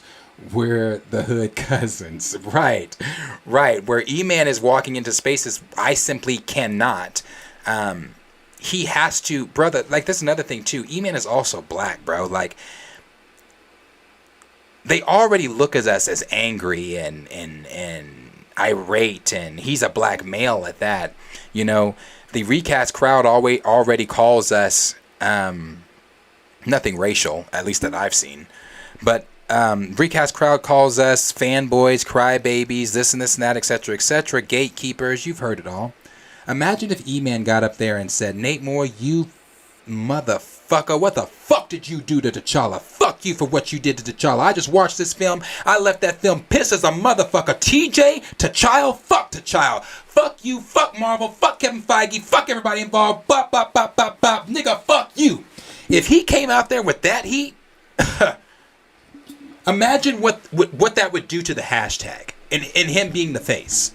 People are trying to tear E down and things like that, but he is still the face of a hashtag that is still trending. And being the face, like a better example, let me give a better example. I coach AAU basketball. You guys all know that. Have I gotten thrown out of games? Yes. Have I gotten technical fouls? Yes. Have I been told by referees, sit down, coach? Yes. But with those things as a basketball coach, there are certain things and ways and technical fouls that I receive that I can't pull a Bobby Knight and toss a chair across the court. We had a coach up here in the city that hit a referee and was on the news. Because now that coach's image is tarnished, and no parent in their right mind is letting their players, and this is conversations we've had in the AAU community here in Oklahoma, no parent in their right mind is letting their child play for someone like that with an image like that.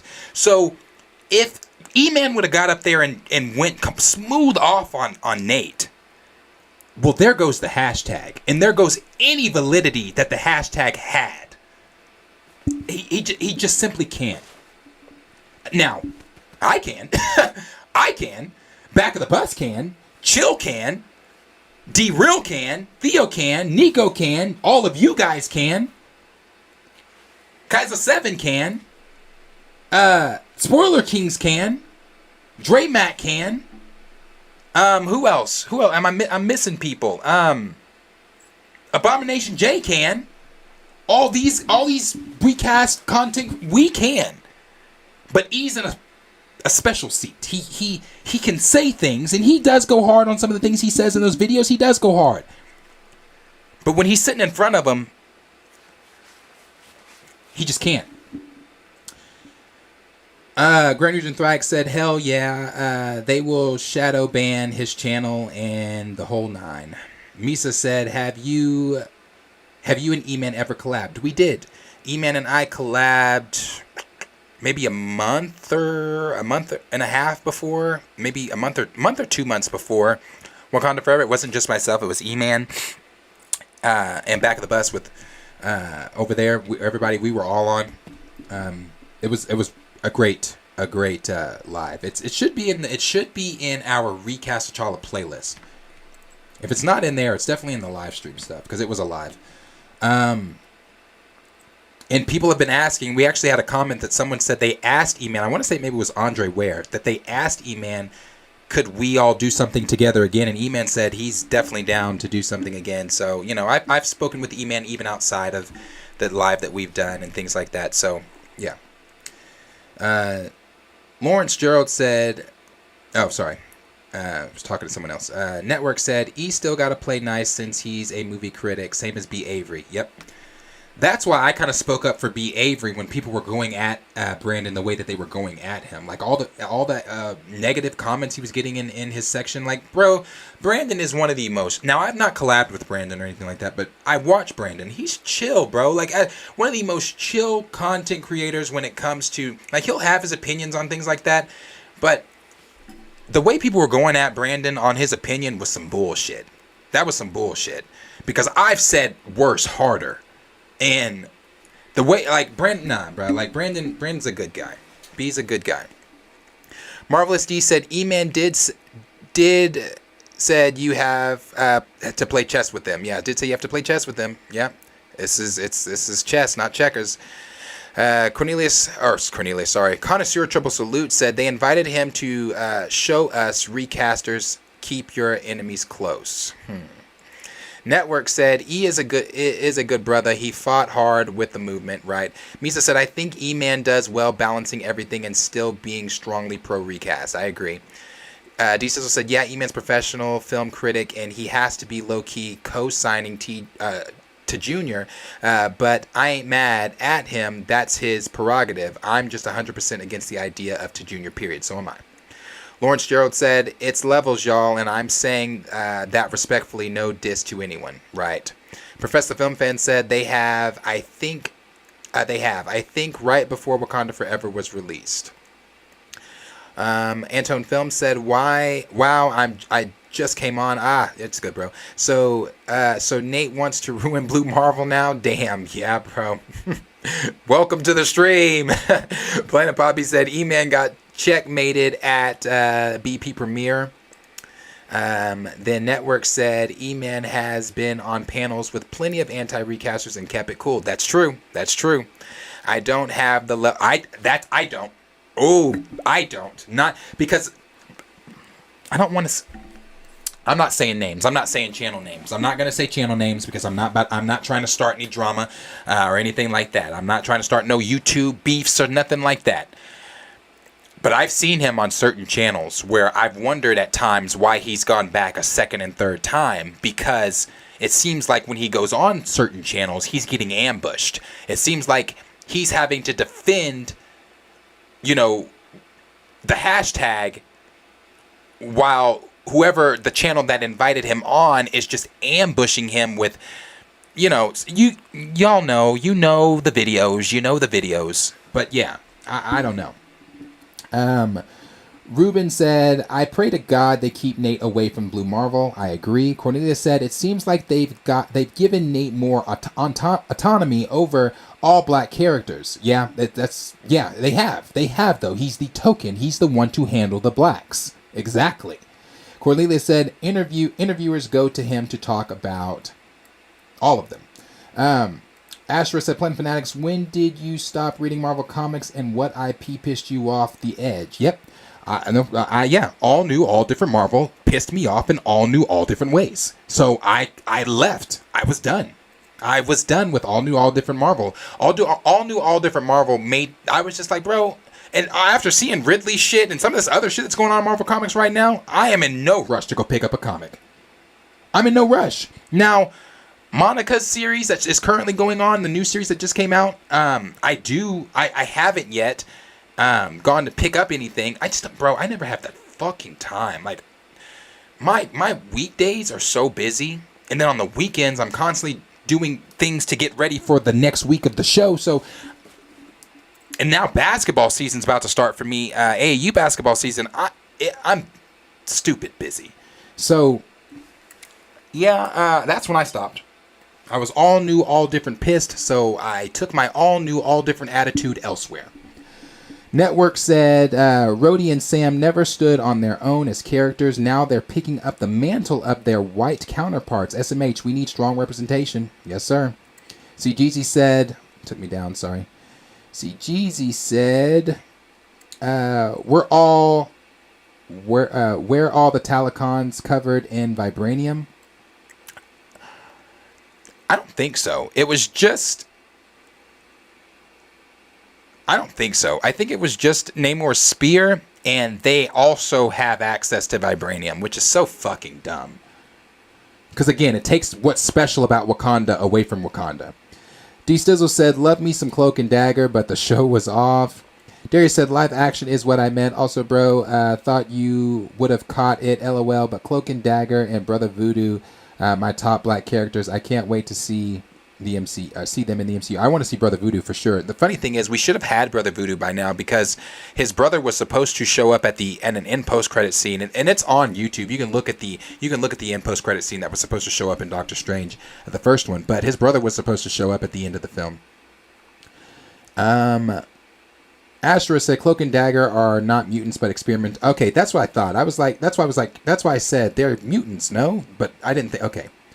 Well, then you got Marvelous D say, yes, Cloak and Dagger is a mutant. Or Cloak. Yeah, I thought so. Cloak is a mutant, right? Not Dagger, but Cloak is, isn't he? Officially MG said the Runaway series on Hulu was pretty good. I loved it when it aired. Stephen Dudd said, I refuse to even watch Black Panther Wakanda Forever on Disney+. Don't blame you, bro. Don't blame you. Don't blame you. Like I said, the reason, okay, people have been asking me, have I watched Bad Batch yet? No, I have not watched Bad Batch yet, but that's not because I don't want to watch Bad Batch. I definitely do. One, I haven't had the time yet. Two, I haven't re-upped my subscription to Disney Plus. So, I'm still unsubscribed to Disney Plus at the moment. But I do need to resubscribe so I can watch Bad Batch. Executive Judge said the only difference is that Cloak and Dagger are actually decent and Humans is actually garbage. D. Stissel said, last I checked, Tyrone and Tandy had the mutant gene, but the genes hasn't been activated. Okay. Planet Poppy said, sounds like a cosign to me. Maybe. I mean, like I said, your mileage is going to vary on, everybody's interpretations of things are definitely going to be different. The way I interpret or something is going to be vastly different than the way the next person interprets something. But that doesn't mean that your interpretation is wrong. It doesn't mean that my interpretation is wrong. It means that's what you personally got from it. And no one can discredit the way you feel or what you got from it. So I understand. Antonin Film said, E-Man went soft on Nate Moore during the interview, but yeah, it was politics of the position. Brent Region Thrax said, yeah, nah, E-Man played it right. D Sizzle said, E-Man E-Man equals suburbs. We're the unapologetic street side of the debate. LOL. That's true. Unapologetic for sure. Then Antone Film said, yeah, he can't do the super angry, but it's a eloquent and intelligent. Well, that's true too. That is very true too. It's an eloquent and intelligent way he could have laid it in the point that the movie was unacceptable. That is very true too. There is a way that you can eloquently speak with intelligence to, get your point across. You don't always have to come in so bop bop bop ghetto pop, all that shit. You don't have to do that. You can speak, with eloquence and with some decorum about you for sure.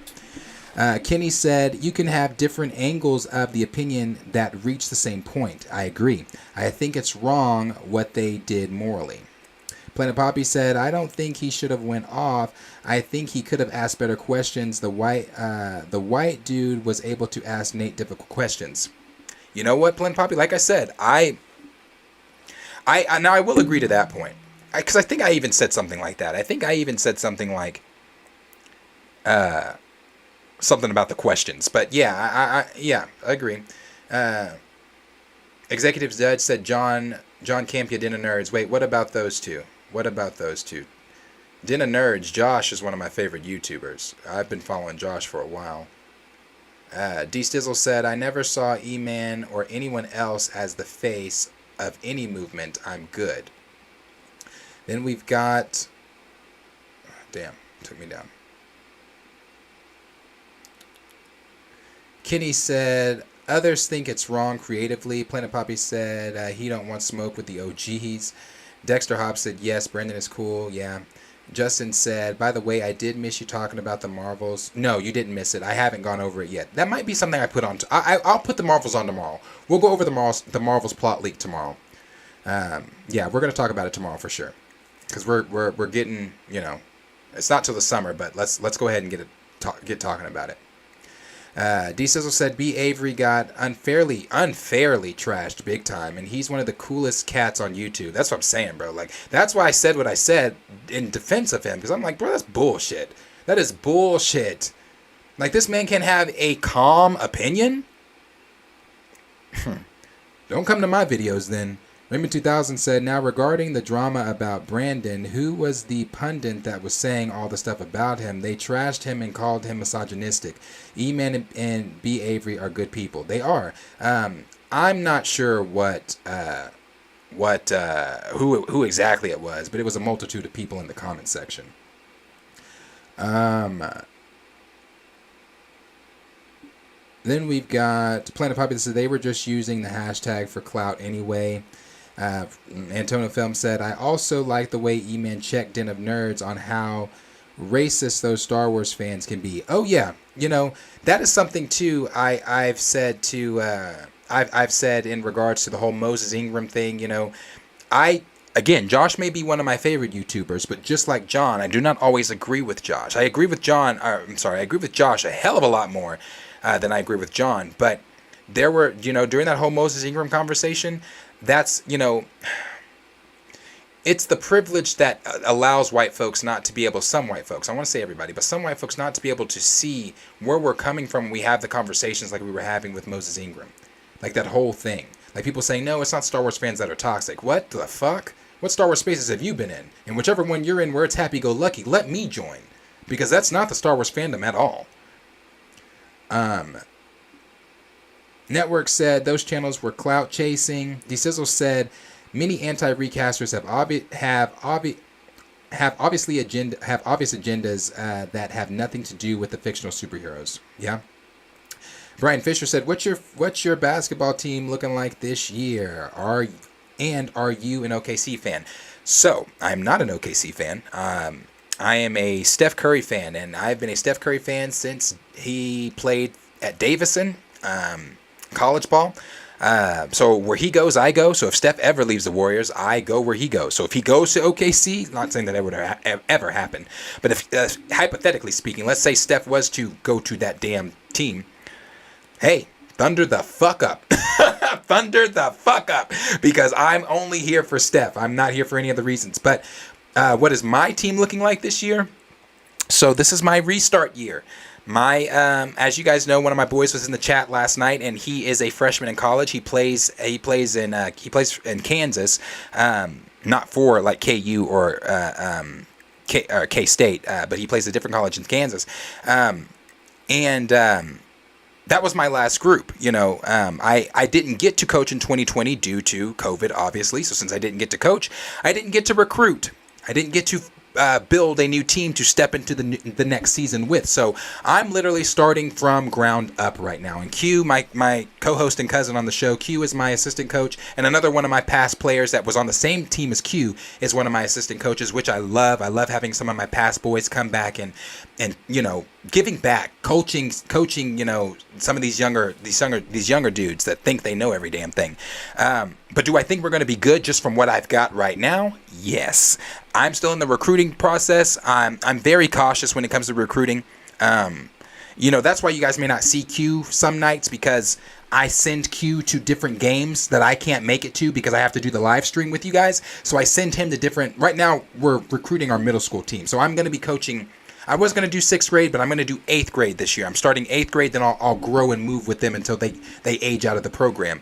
But Q right now is doing a lot of the recruiting. He's going and looking at the kids and telling me which kids, and I'm going to go in and try to scoop them up and all that kind of shit. But I'm hoping we're tough, bro. We're New Balance sponsored. And when I say we're New Balance sponsored, let me put it this way. The program is New Balance sponsored. Since we are the middle school program, the middle school teams really don't ever see that money. So we don't see the money, but we get the gear. So our tournaments and things, we still got to raise the money for. But we get the bags, we get the New Balance gear, and New Balance, yes, New Balance does sponsor even NBA players. Hell, they sponsor Kawhi, they sponsor Zach LaVine, they sponsor Darius Baisley, who plays here in Oklahoma City. They sponsor Jamal Crawford. Like New Balance sponsors a lot of NBA players, and they're trying to, put their foot in the game of sports gear and things like that. So there's a New Balance circuit, and the circuit is where you play in front of college coaches and things like that. So we're going to be on the New Balance circuit. We're going to have our program itself is sponsored by New Balance. We unfortunately don't see that money until we're freshmen in high school, but yeah, that's kind of what's going on. And you guys know I'm going to keep y'all definitely updated as the season's going on and things like that. I'll definitely keep y'all updated with what the team looks like and things like that for sure. Appreciate you even asking. D Sizzle said, there's just some good stuff post Jonathan Hickman Secret Wars 2015, but for me, that was the last good era in Marvel. And let me say this too. I know I said I checked out during the all new order, but I definitely read Secret Wars and stuff, obviously. I read those things and blah, blah, blah. But yeah, that's where let me put it this way. That's where I stopped consistently reading Marvel comics like that, was during that time. Let me see. Then we've got,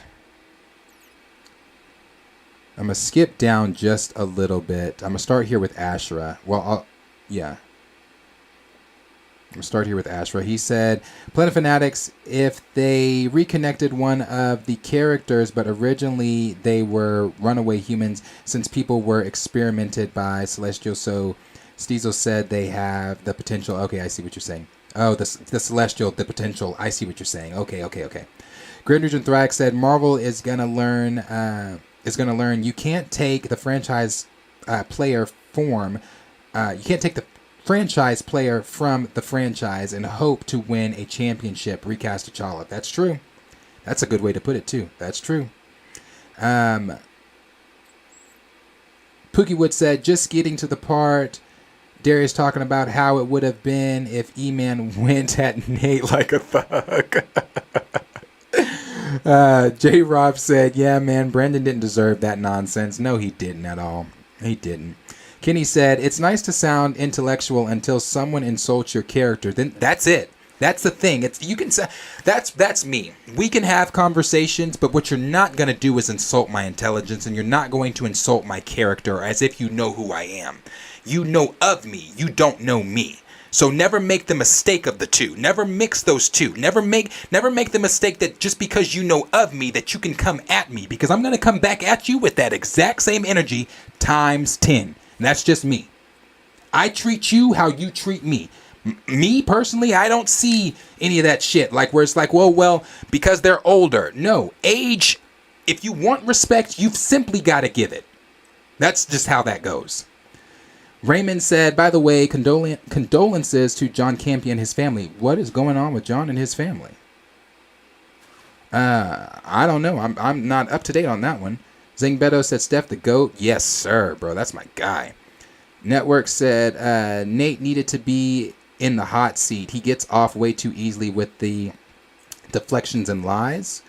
The Dre Lit said, Planet Fanatics / B Avery link up. Hey, I would be down. I would definitely be down to go on B's channel with him. Definitely.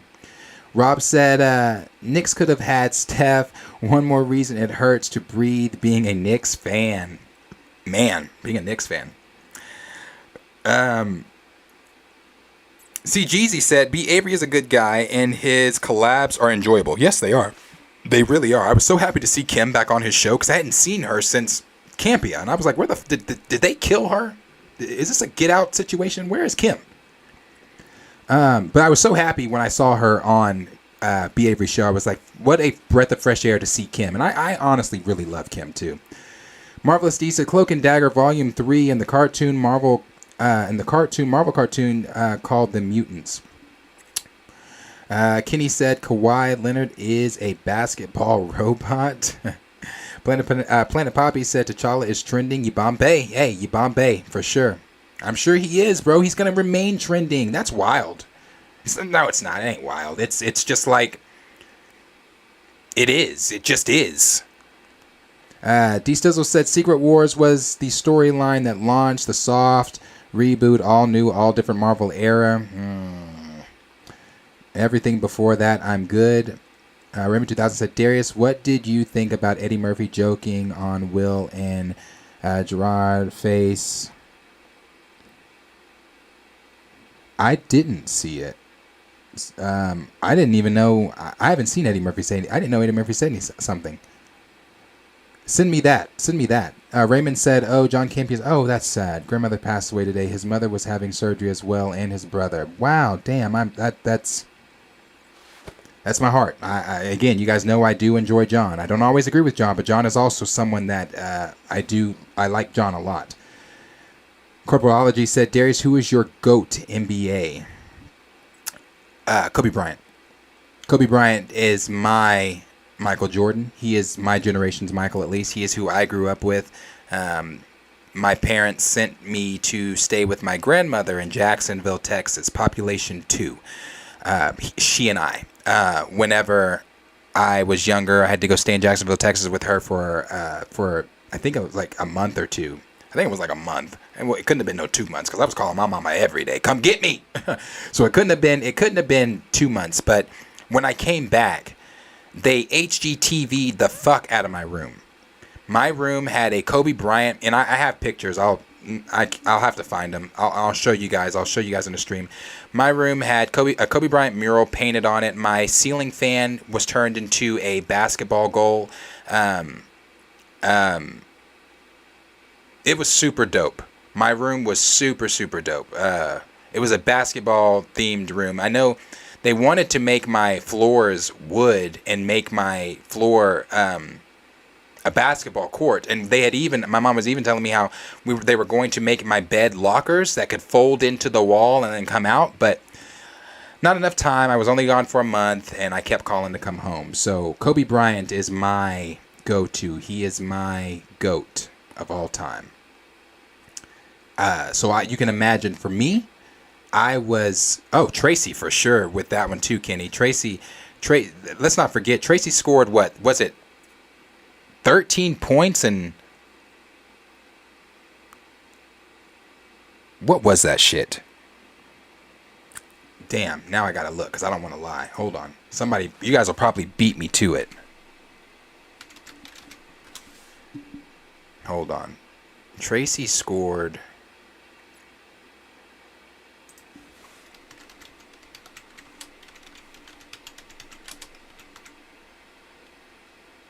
13 points in 35 seconds to come back and win the game. That shit was... Go watch that clip, shit. That shit was phenomenal. Phenomenal. Tracy's great. Tracy, honestly, was one of the best of his era. He just needed to get the fuck off the Magic. And yeah, I know he went to Houston. He was doing his thing over there at Houston too, but he was a little older also when he was at Houston. Yes, Network said John Campion runs a good show. He definitely does. Official Liam G said, anyone know what videos Kim is on B's channel? I know she's on some of the discussing the Wakanda stuff. She's on... I'm trying to remember that video. She's on... What were they talking about? Damn. No, I know some of the Wakanda stuff. I can't remember the other video though. Raymond 2000 said, yeah, John broke down announcing... Oh, shut up. I'm gonna have to go look at that. That's sad. I might not though. That might make me cry. God damn, that's sad. That is sad. That's sad. Because I like John. I enjoy John, bro. As you guys know, like, my channel John, say what you want about John. John is the blueprint. And I've told my co-host this. John is the blueprint for me personally when it comes to a YouTube show, because he's professional. He speaks his mind. Although I may not always agree with John, and I don't, John is professional. He speaks his mind, and he runs a damn good show. Just point blank, period. Now, you can have your opinions on his opinions, but there's no denying that John runs a tight-knit show over there on the John Campea Show. And I applaud him and look up to him for it. D. Stizzle said, MJ for me, ever since I saw him beat Dominic Wilkins in the slam dunk contest. Yeah, MJ is the GOAT. Is the GOAT. My GOAT is just Kobe Bean. The Drelit said, "What do you think of the What do you think the best movie or move as recast T'Challa supporters would be? A full boycott in the next installment?" I do. I honestly do. What other methods do we have to take to impact a full boycott? We have to hit them again. The black dollar. We have to hit them where it hurts. We have to hit them in their wallets. That's where they're going to understand. Money talks. Right now, we're not doing anything enough for them because it's like, oh well, we still made $830 million. We got to hit them where it hurts. So I would say a full boycott. Kenny says, oh, he's not talking to me. Saying Beto said that's dope. Yeah, the room was dope, bro. I loved it. Perp Minded said Kobe and AI for me. Yeah, AI, bro. What a time. What a fucking time to be alive during NBA, during basketball. Some of those players that are no longer playing anymore or sadly no longer with us, that was such a phenomenal era of basketball. Raymond said, damn, it's been almost 3 years this month. Yeah, since Kobe and Gigi died. That's, yeah. Marvelous D said, do you like Cloak's powers? I do. I do like Cloak's powers.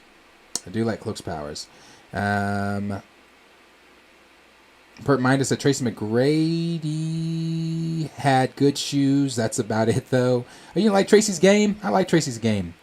Graners and Thrax said Tracy wasn't a GOAT, though. No offense. No, he wasn't a GOAT by any means, but he was definitely tough.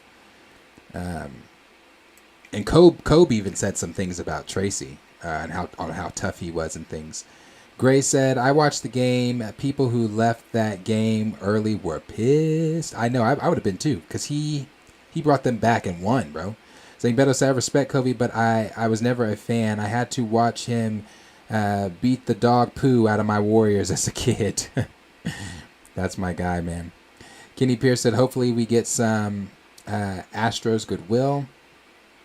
Keeps taking me down. Astro said, had a basketball room as a child. Yes. Same. Network said Larry is hilarious on. Yo, I love Larry. Larry speaks his fucking mind. I love Larry. Perp Mind said facts. Raymond 2000 said it made me cry. I was triggered because I watched John for years, but when my grandparents died of COVID in 2020, sorry to hear that for you, Raymond. That show distracted me. Yeah. Hell, I watched it on my way to the cemetery. Yeah, John is great, man. I'm telling you, I like the show. So that's sad. I hate that for John, man. So sad. Purple Minded said, and I was watching the show today, but I cut off the show when he started getting to the topics of not the topics. When he started answering people's questions, I cut off the show. I was, I went and watched some other things, but that's so sad. Purple Minded said, movie talk changed the game. Yeah. Planet Poppy said, boycott Black Panther 2 did trend. Cleve17 said, my GOAT is King James. I've literally been as close to LeBron as I am to this computer screen right now. Just because we play AAU basketball, because I'm fortunate enough to be in some of the spaces that, my team is, again, blessed enough to go to, because some of these tournaments, you don't just get to go. We always play in Vegas, our second to last tournament. So every year in July, I'm in Vegas for a week. And that week that we're in Vegas, we show up on a Monday. We typically don't start playing until maybe Tuesday or Wednesday. But then you'll play Wednesday, maybe 2 games, Thursday, maybe 2 games, then Friday, Saturday, Sunday's bracket play. But during that time, the NBA is also having their summer league stuff go on in Vegas. So they're practicing over at LVU and things like that. So you see like Draymond. We've seen Scotty. Not just that, a lot of these NBA players, their kids play AAU basketball. So, I mean, when we saw LeBron, he was obviously there for the Summer League thing, but he was also there for Bronny because we watched Bronny play. And LeBron was on the bench while Bronny was playing. Like, I have videos, pictures, and things with LeBron. And like when we met Scottie Pippen or we saw Draymond, didn't meet Draymond, I was looking for Steph, bro. I was looking for Steph because he was in Vegas. I was looking for him. My boys ran into Kyrie. I was not with them. I was at the mall. I was at one of the many fucking malls in Vegas. I was at the mall. They text me like, guess who we just ran into? And I'm like, who? I thought they were about to say Steph. And they said Kyrie. And I was like, what the fuck? Where? So, yeah, bro, it's really cool that we're in some of the spaces. I'm blessed enough to be in some of the spaces that we're in. So I would definitely say for me, King James is not one of my favorites, but I respect LeBron wholeheartedly. Not one of my favorites, but when my cousin Aiden that played for my team, he was a huge LeBron fan. So when we saw Bronny play, I was trying to push him toward LeBron because he wanted a picture with him. Bro, security grabbed LeBron. You all know how big LeBron is, right? His security is bigger. They grabbed LeBron, pushed him out the building. We tried to go around because they pushed him out the back of the building. So I tried to hurry up and get around the back so that Aiden, my cousin, could meet him. They were gone. Like, bro, he manhandled LeBron. Honestly, he grabbed him. Like, he came out of nowhere. This big nigga grabbed LeBron's big ass and manhandled him the fuck out of the gym. I was like, damn. Where the fuck's the fire? What happened? Why can't the boys talk to LeBron? But yeah, it's really cool. It's really cool that we, especially for my kids, because for some of my kids, it ain't like my kids. It's not like they. How can I put that? I have a black team, and not all of my kids come from the best households or homes or anything like that. Also, not all of my kids come from money like that. So seeing my kids' faces when we got on a plane light up, because some of them had never been on a plane, it's rewarding. Seeing their faces when, instead of a regular car picking us up from the airport, I had a limousine pick us up from the airport, because the airport in Vegas, they do limousine shuttles that'll shuttle you to your hotel. So I had a limo pick us up, and the boys, seeing their faces light up, bro, it's such a cool, rewarding thing, because you're making memories, lifetime memories for some of these kids. For some of these kids, they'll never do stuff like that again. But it's rewarding. So seeing their faces, seeing my cousin's face when he was that close to LeBron, I was like, there he is, Aiden, there he is, and he was just in shock. So it's cool. It's cool. Zangbeto said, manifesting BP3, making 500 million and under. The Dre Lit said, no T'Challa, no ticket for sure. Let me see. Cleve 17 said, oh, that's where Kim is from. I didn't know that. I liked her a lot. Yeah.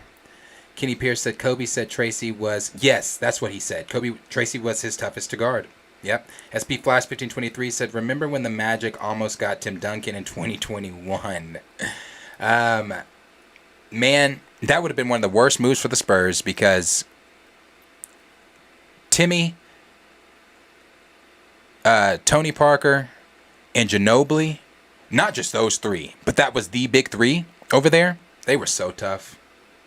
They used to give me and my Lakers fucking fits, but they were so tough. You got to give the respect. So was the Celtics. People forget that Celtics team with Garnett, Pierce, Big Baby Davis, Rondo, Ray Allen. Who else was on that? What's dude's name came to the Thunder, was trash at the Thunder, but he played his role at the Celtics. fuck, he's a news. He's a ESPN a sports anchor now. Kendrick Perkins. That fucking Celtics team is the reason we didn't get a ring that year. Yeah. And after that game, after we lost that championship, Kobe stayed in Boston in the gym and just shot for hours. Like, that Celtics team was fucking tough. Pissed me the fuck off, but they were tough. Network said, I still remember John Campy on Collider. I wonder what John Schnepp would have thought about these MCU films. And we've got Kenny that said, I heard he smells like a new basketball from Academy. Any truth to that? I don't know, bro. I wasn't that close. Marvelous D said, we are going from Academy. We are going to have to stick together and don't back off if we're going to boycott. Yeah, and every black and brown and everyone who loves T'Challa would have to be on one accord with the boycott. Yep. AMC movie talk with John over there. D Stizzle said that. Cleep17 said, that's lit, bro. How was it watching Bronny? You think he will be a problem? Oh, yeah, bro. Bronny's going to be a problem. And I think Mikey Williams is going to be a problem, too. Him and Mikey used to be on the same AAU team, but Bronny now plays, not anymore. He's done. His last AAU season was last season, so he's done now. But Mikey Williams is also tough. We got the privilege of seeing both of them play, and getting to see Bronny, it was interesting. Getting to see Scotty's son was tough too. But I had never had to, like, the gym was at capacity for Bronny's game. We had to wait outside before we could come in. We had to wait for people to leave. Like, we didn't get in until the last, we could see the game from outside, but we didn't get in until the last 2 minutes of the fourth quarter or second half. Yeah, we didn't get into the last 2 minutes of the second half because it was over capacity. It was wild. It was wild. But it was lit. It was fun. Zangbeto said, Plain Fanatics, did any of your teams play against any of the Warriors' recent lotto picks? No, we didn't play against any of them. The only people that I've seen currently in the NBA that, are younger are Trey Man, we got to see him. We saw Chet. My cousin plays for Creighton. Trey Alexander is my cousin. He plays over at Creighton. And he was one of the top kids here in the state. He played Chet. He played for Team Griffin, Blake Griffin's team here in Oklahoma. Obviously got to see, who else I got to see? I got to see Jalen Wilson, who currently plays for KU. Obviously he's going to go to the league. Got to see, who else have we gotten to see? We've honestly been blessed to see a lot of these younger guys that are currently in the NBA. Let me think of some more names because there's a lot of young rookies. But yeah, Cleve17 said, my cousin told me the same thing, LOL, that it was hard to get a pick with him. Yeah, it's hard. It was hard, bro. I was trying. Not for me, but for my cousin because I know he really wanted it. Zane Beto said, I don't want to meet anybody big enough to manhandle LeBron. When I tell you they pushed that man out of the gym like he was like nothing. It's like, damn, what happened? Cleve17 also said, big facts, bro. Glad that you're doing that for them. Appreciate it. I love my boys. I love what I do. I can't wait for this season because I can't wait for this season. I haven't gotten to do anything because of 2020, and then just getting back into it has been hard. And the thing with AAU basketball, you can start your own program. Don't want to. It did that for 10 years before I joined Pro Skills, before we joined Nike Pro Skills. So I did that for 10 years. I wasn't interested in starting my own program again. And the only other thing to do was to join a program here in Oklahoma. But see, I am so competitive. I'm so competitive by nature. I want to beat these guys in Oklahoma. These are people that some I get along with. Some coaches I do get along with. Some other coaches I don't get along with. I just simply don't, and we never will. But I want to beat them. I don't want to join you. I want to beat you. I don't want to be on the same team as you. I want to beat you. And once we beat you, I want you to know that it was me and my team that beat you. So yeah, I'm not for the whole joining, unless it's like the program I'm a part of now. They started the program here. They're from a different state. They started a program here. That's why I'm a part of that program. Yes, I know, Raymond. We have to be kind. I know. I'm working on the whole playing with others in sandboxes. Corporatology said, bro, the team was stacked. Yes, that team was stacked. It was fucking stacked. And I think we went to a 7-game series with them. It was stacked. Greenwich and Thrag said, I remember watching AI and Vince Carter, bro. Yes, when they both played for, was it the Nuggets that they both played for? Drop 50. No. That's when Carter, wait, did Vince ever play for, who did Vince play for after he played for the Raptors? I forget where he went. Dropped 50 on each other in the playoffs game with my dad. Professor Film Fam said T-Mac would have broken records if he didn't have a career full of injuries. Yeah, that's true too. The Nets. That's where he went. The Nets. That's right. I remember playing, what was that? Was that like in 2005, NBA Live 2005? I remember playing NBA Live 2005. Me and my brothers, we had before 2K was 2K, when it was, not as good as NBA Live, because back in the day NBA Live was the better score. Yeah, me and my brothers had all that shit. D Sizzle said, as a longtime Bulls fan, it was cool to see Phil Jackson win more championships in LA but still hate the Lakers. Azra said, I might find the video on YouTube. Talking to Raymond there. Raymond said, whatever happened to Julian Newman? Nothing. Anybody with a basketball mind could have told you, especially AAU coaches like myself, us in the AAU community. I have been saying since Julian Newman's introduction, the brother's going nowhere. As good as he was, there's levels to this shit. I tell my boys that all the time. Like when my boys will they'll sometimes be confused because I'll call a timeout. And honestly, this is, say what you want to say or whatever. I'm not trying to toot a horn or brag, but my team, all 3 of the teams I've had, my most successful teams, have all had some of the top kids in the state on the team. And not only that, we have been in the top 3 ranked among the top ranked teams in the state.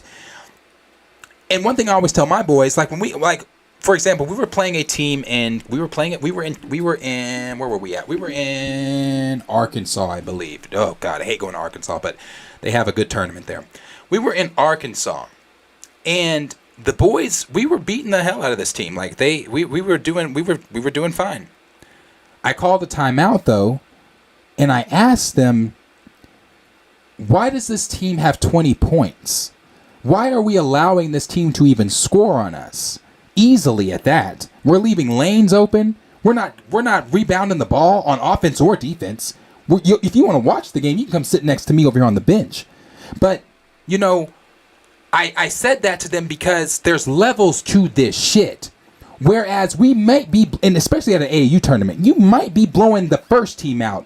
But that second team you play might come with some heat that because you fucked around in the first game, you're not ready for this second game. So it's like, I always tell my boys, take every game serious. I want y'all to play every game as if we are the underdogs. Play every game as if we actually might lose this motherfucker. Don't go in these games talking about, I hate one of the things I hate that my boys do before every game during warm-ups. They'll look down the court and try to size up the other team. I always tell them, stop fucking worrying about what they're doing on that end and only focus on what we've got to accomplish on this end. So, like, I'm tough on my kids, bro. Tough on my kids. But, hell, we wouldn't be as successful if we weren't. So I think that Julian Newman was never going anywhere because there's levels to this shit. Like, where was he going to go? He's still the same height. What was he going to do? Like, that's the thing, too. I've seen Julian play in person. That's why they're called highlight tapes. Because they highlight the best moments of the game. Brother was getting ate up when I saw him.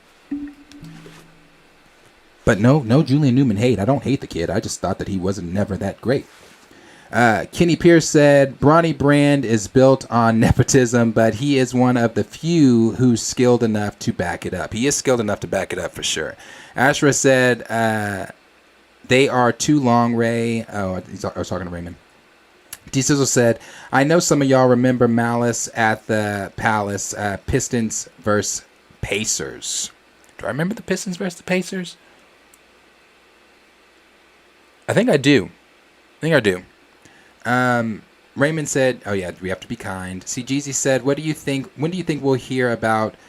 What do you think we'll hear about first? MCU Blade news or James Gunn? Oh, James Gunn. James Gunn is supposed to be giving us a DC Vision this month. I don't think we're going to hear about Blade probably well into the spring. We'll probably start hearing some whispers about Blade. And I say spring, but maybe top of the summer even. But I'm going to stick with the spring. Raymond said him and his sister were on Steve Harvey and all over the place. Were they? Yeah, I'm telling you, he just never was all that to me. Marvelous D said, what do you think about Benedict Cumberbatch's situation? I kind of talked about this before. I don't think the sins of Benedict Cumberbatch's ancestors should be placed on Benedict. I think, what his ancestors did all those years ago, although it was, it was slavery, it was what it was. I'm not condoning it or anything like that, obviously. My ancestors were enslaved. I'm not condoning that shit. I'm saying the sins of the Cumberbatches don't need to be put on Benedict's shoulders. This is my opinion. Let's see. D Sizzle said NBA Jam, yes. Double Dribble, NBA Street, yes. NBA 2K, NBA Live before EA was trash. Yep. NBA Jam was my shit, bro. So was NBA Street, though. NBA Street was tough. Kenny Pierce said, what is it? Benjamin Cumberbutton got it rough right now. That's really sad. I feel bad for him. Gray said, play every possession like it's 0-0. Yeah, bro. Every possession. I always tell my boys, listen, bruh, we not out the woods yet. Like 2 minutes in basketball, that's a long time. Especially at an AAU game where the clock stops every whistle. DJ F and Nice said Carmelo's son is nice. He's younger than Bronny, but he is nice too. He needs to put on some weight, but he is nice too. Raymond 2000 said Blade comes out late 2024. When are they gonna film this thing? That whole situation still angers me. I want to say they're probably gonna start filming things maybe this summer. If it just depends on. I don't even say summer, bro. I think Blade's going to come out late 2024. They're probably going to start filming winter of 2023. Close of the summer, maybe, 2023. Maybe not winter, maybe fall. Fallish winter. Because they're still writing that thing. Rewriting it. Gray said, Jermaine O'Neal said... slid that Pistons water boy. Oh, that's what we're talking about. We're talking about that game. Okay, yes, I remember that game, D Stizzle. I know what you're talking about now. Gray saying that reminded me. Okay, I know what you're talking about. Funny enough, I have Jermaine O'Neal's number. I have talked to Jermaine O'Neal on several occasions. He has an AAU program in Texas. And what's the name of his facility? Fuck. I forget the name of his facility, but we were at one point going to join their program, and we were going to be the extension of their program, but here in Oklahoma. However, all that stuff fell through. Once you start talking money and contracts with people, stuff gets it gets weary, it gets interesting, and there are certain things that I'm just not willing to do. Certain things I'm not willing to put my boys through either. So that just fell through. But Jermaine's still a good guy. Professor Film Fan said the Netflix series Untold episode on the Malice at the Palace is a good watch. I might have to watch that, bro. I'm gonna have to watch because I haven't seen that. I haven't seen it. I know the fight, but I have to see it. DJF and I said, have they even started shooting? No. It's still being written. Kenny said, yeah, I don't blame for the sins of his ancestors. Raymond said, will they recast Benedict? Bad press is bad business. Oh, no. They just push Doctor Strange forward. No. Marvel's not worried. I'm sure Marvel's not worried about that shit. Appreciate you being here. Jodel said sup. Appreciate you being here. Zangbeto said, how appearances will Blue Marvel have? How many appearances will Blue Marvel have before he's replaced by an imaginary child? I hope not, bro. And I don't know. Connoisseur Triple Salute said NBA Street Volume 2. Yeah, that's another one. SB Flash, not talking to me. J Rob said, we'll be in flying cars when Blade comes out. Kenny Pierce said, I got like 20. D Stizzle said, Rasheed Wallace and the gang. Yeah, bro. I'm telling you, those Pistons, that's another group. That's another group that was tough for me and my Lakers. That's another group that me and my Lakers lost to. Tayshaun Prince, Chauncey Billups, Rasheed Wallace.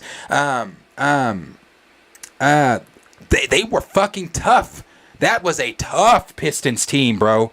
I hated them so much because my aunt was a huge Piston fan, and every game during that series we watched as like the family, like everybody got together. It was a huge thing. Like we watched. I hated them. I hated them. Hated them even more that they took that fucking championship away from us. D Sizzle also said Pistons players versus Pacers players versus drunk fans. Right. DJ FNI's, Kenny said Banders Natch Confident is probably a good guy. Still talking about Cumberbatch.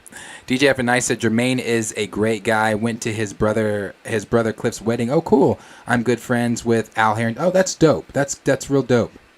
Yeah, I've met Jermaine on a couple occasions. Like I said, I haven't spoken to Jermaine since like 2020, but I've talked to him on several occasions because we were supposed to join their program, but things happen. Cardboardology said, gotta watch the Redeem Team doc on Netflix. Gave me chills watching Kobe in the Olympic team again. Yeah, that one I did watch. Gray said Edward Norton has the same ancestor problem. Uh-oh. You know, Sir Yurichi said, the bad boy Pistons. The bad boy Pistons, man. Man of Culture said, I just got here. Did I miss everything?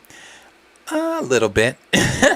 A little bit. I'm about to get out so I can go eat. So I can try to eat before it's too late. Dan Bones 30 said, Wakanda Forever was phenomenal. The recast of T'Challa group is lame. I look forward to the journey of young T'Challa. Well, see, that's great. But here's the thing. When you come in and you say the recast of T'Challa group is lame, that's what I mean when I say, and I don't have the energy for that right now because I'm hungry. But I will say this. When you come into spaces like that and you're saying the recast of T'Challa group is lame without actually knowing what the hashtag stands for, you're only looking at it face value, that you're lame. You're lame for that. That doesn't make the recast of T'Challa lame, group lame. It makes you lame. You are free to love Wakanda Forever if you think that it's phenomenal. That's great. You know, we never want anyone to come in and say that, try to make you dislike the film. If you like the film, that's great on you. Like the film. But in liking the film, don't try to discredit us disliking the film. Don't try to discredit what the hashtag stands for. Don't try to discredit what you don't understand. Just because you don't understand it, say that. Instead of coming in on some bullshit, say, hey, I don't understand this. Do you mind explaining it? But when you come in and you assume things, well, you know the saying about assumptions, don't you? You make an ass of yourself. So as I was getting ready to close this live, you've come in and you've been the ass of the day. So congratulations, Thambone30. You're the ass of the day, and we'll make sure to highlight you as such. Marvelous D said, Benedict Cumberbatch, what made bad for him, he knew what his family did, and his mother made him change his name a lot. He admitted it. Yeah, he did. He did change his name and things like that. Or she wanted him to change his name. She told him not to use the Cumberbatch name. Oh, you're fine, Zing Beto. I understood it. Kenny said, smoke, exhale, type, proofread, retype. That's how you spell it. Then we've got Professor Film Fan said that they are trolling. I'm sure. Let them troll. Maybe they got the reaction they wanted. That's fine. Cool on you. D Sizzle said gaslighting. J Rob said troll never got a hug growing up. Yeah, some people didn't. Some people weren't hugged as children. Andre Ware said these anti-recasters. I wonder if it's Nate making all these accounts. Edward Stewart said, "What's up? Appreciate you." CG said, bot or troll, hey, that's fine. Connoisseur Triple Salute said, Jermaine O'Neal took the fall for the malice at the palace like Triple H did with the curtain call back in the 90s in WWE. And then D Stizzle said, super casuals. Yeah, very casual. And that's fine. That's why I casually gave my answer to him. That's fine. And the last one from Raptor Cloak said, they're trolls who only troll because they have nothing online or real life worth talking about. That's very true. You know, people that come in and are saying shit like that, it's like, how bored are you? Because I'm never bored enough to enter spaces where people are talking about something I don't agree with and then give my opinion. Like, I have a life. I have shit to do. Shit, I like, what the fuck? Zen Man said, did the guy say Wakanda Forever was phenomenal? Yeah, he said it's phenomenal. And that, again, he can think that. Let him have. If it was phenomenal, that's great.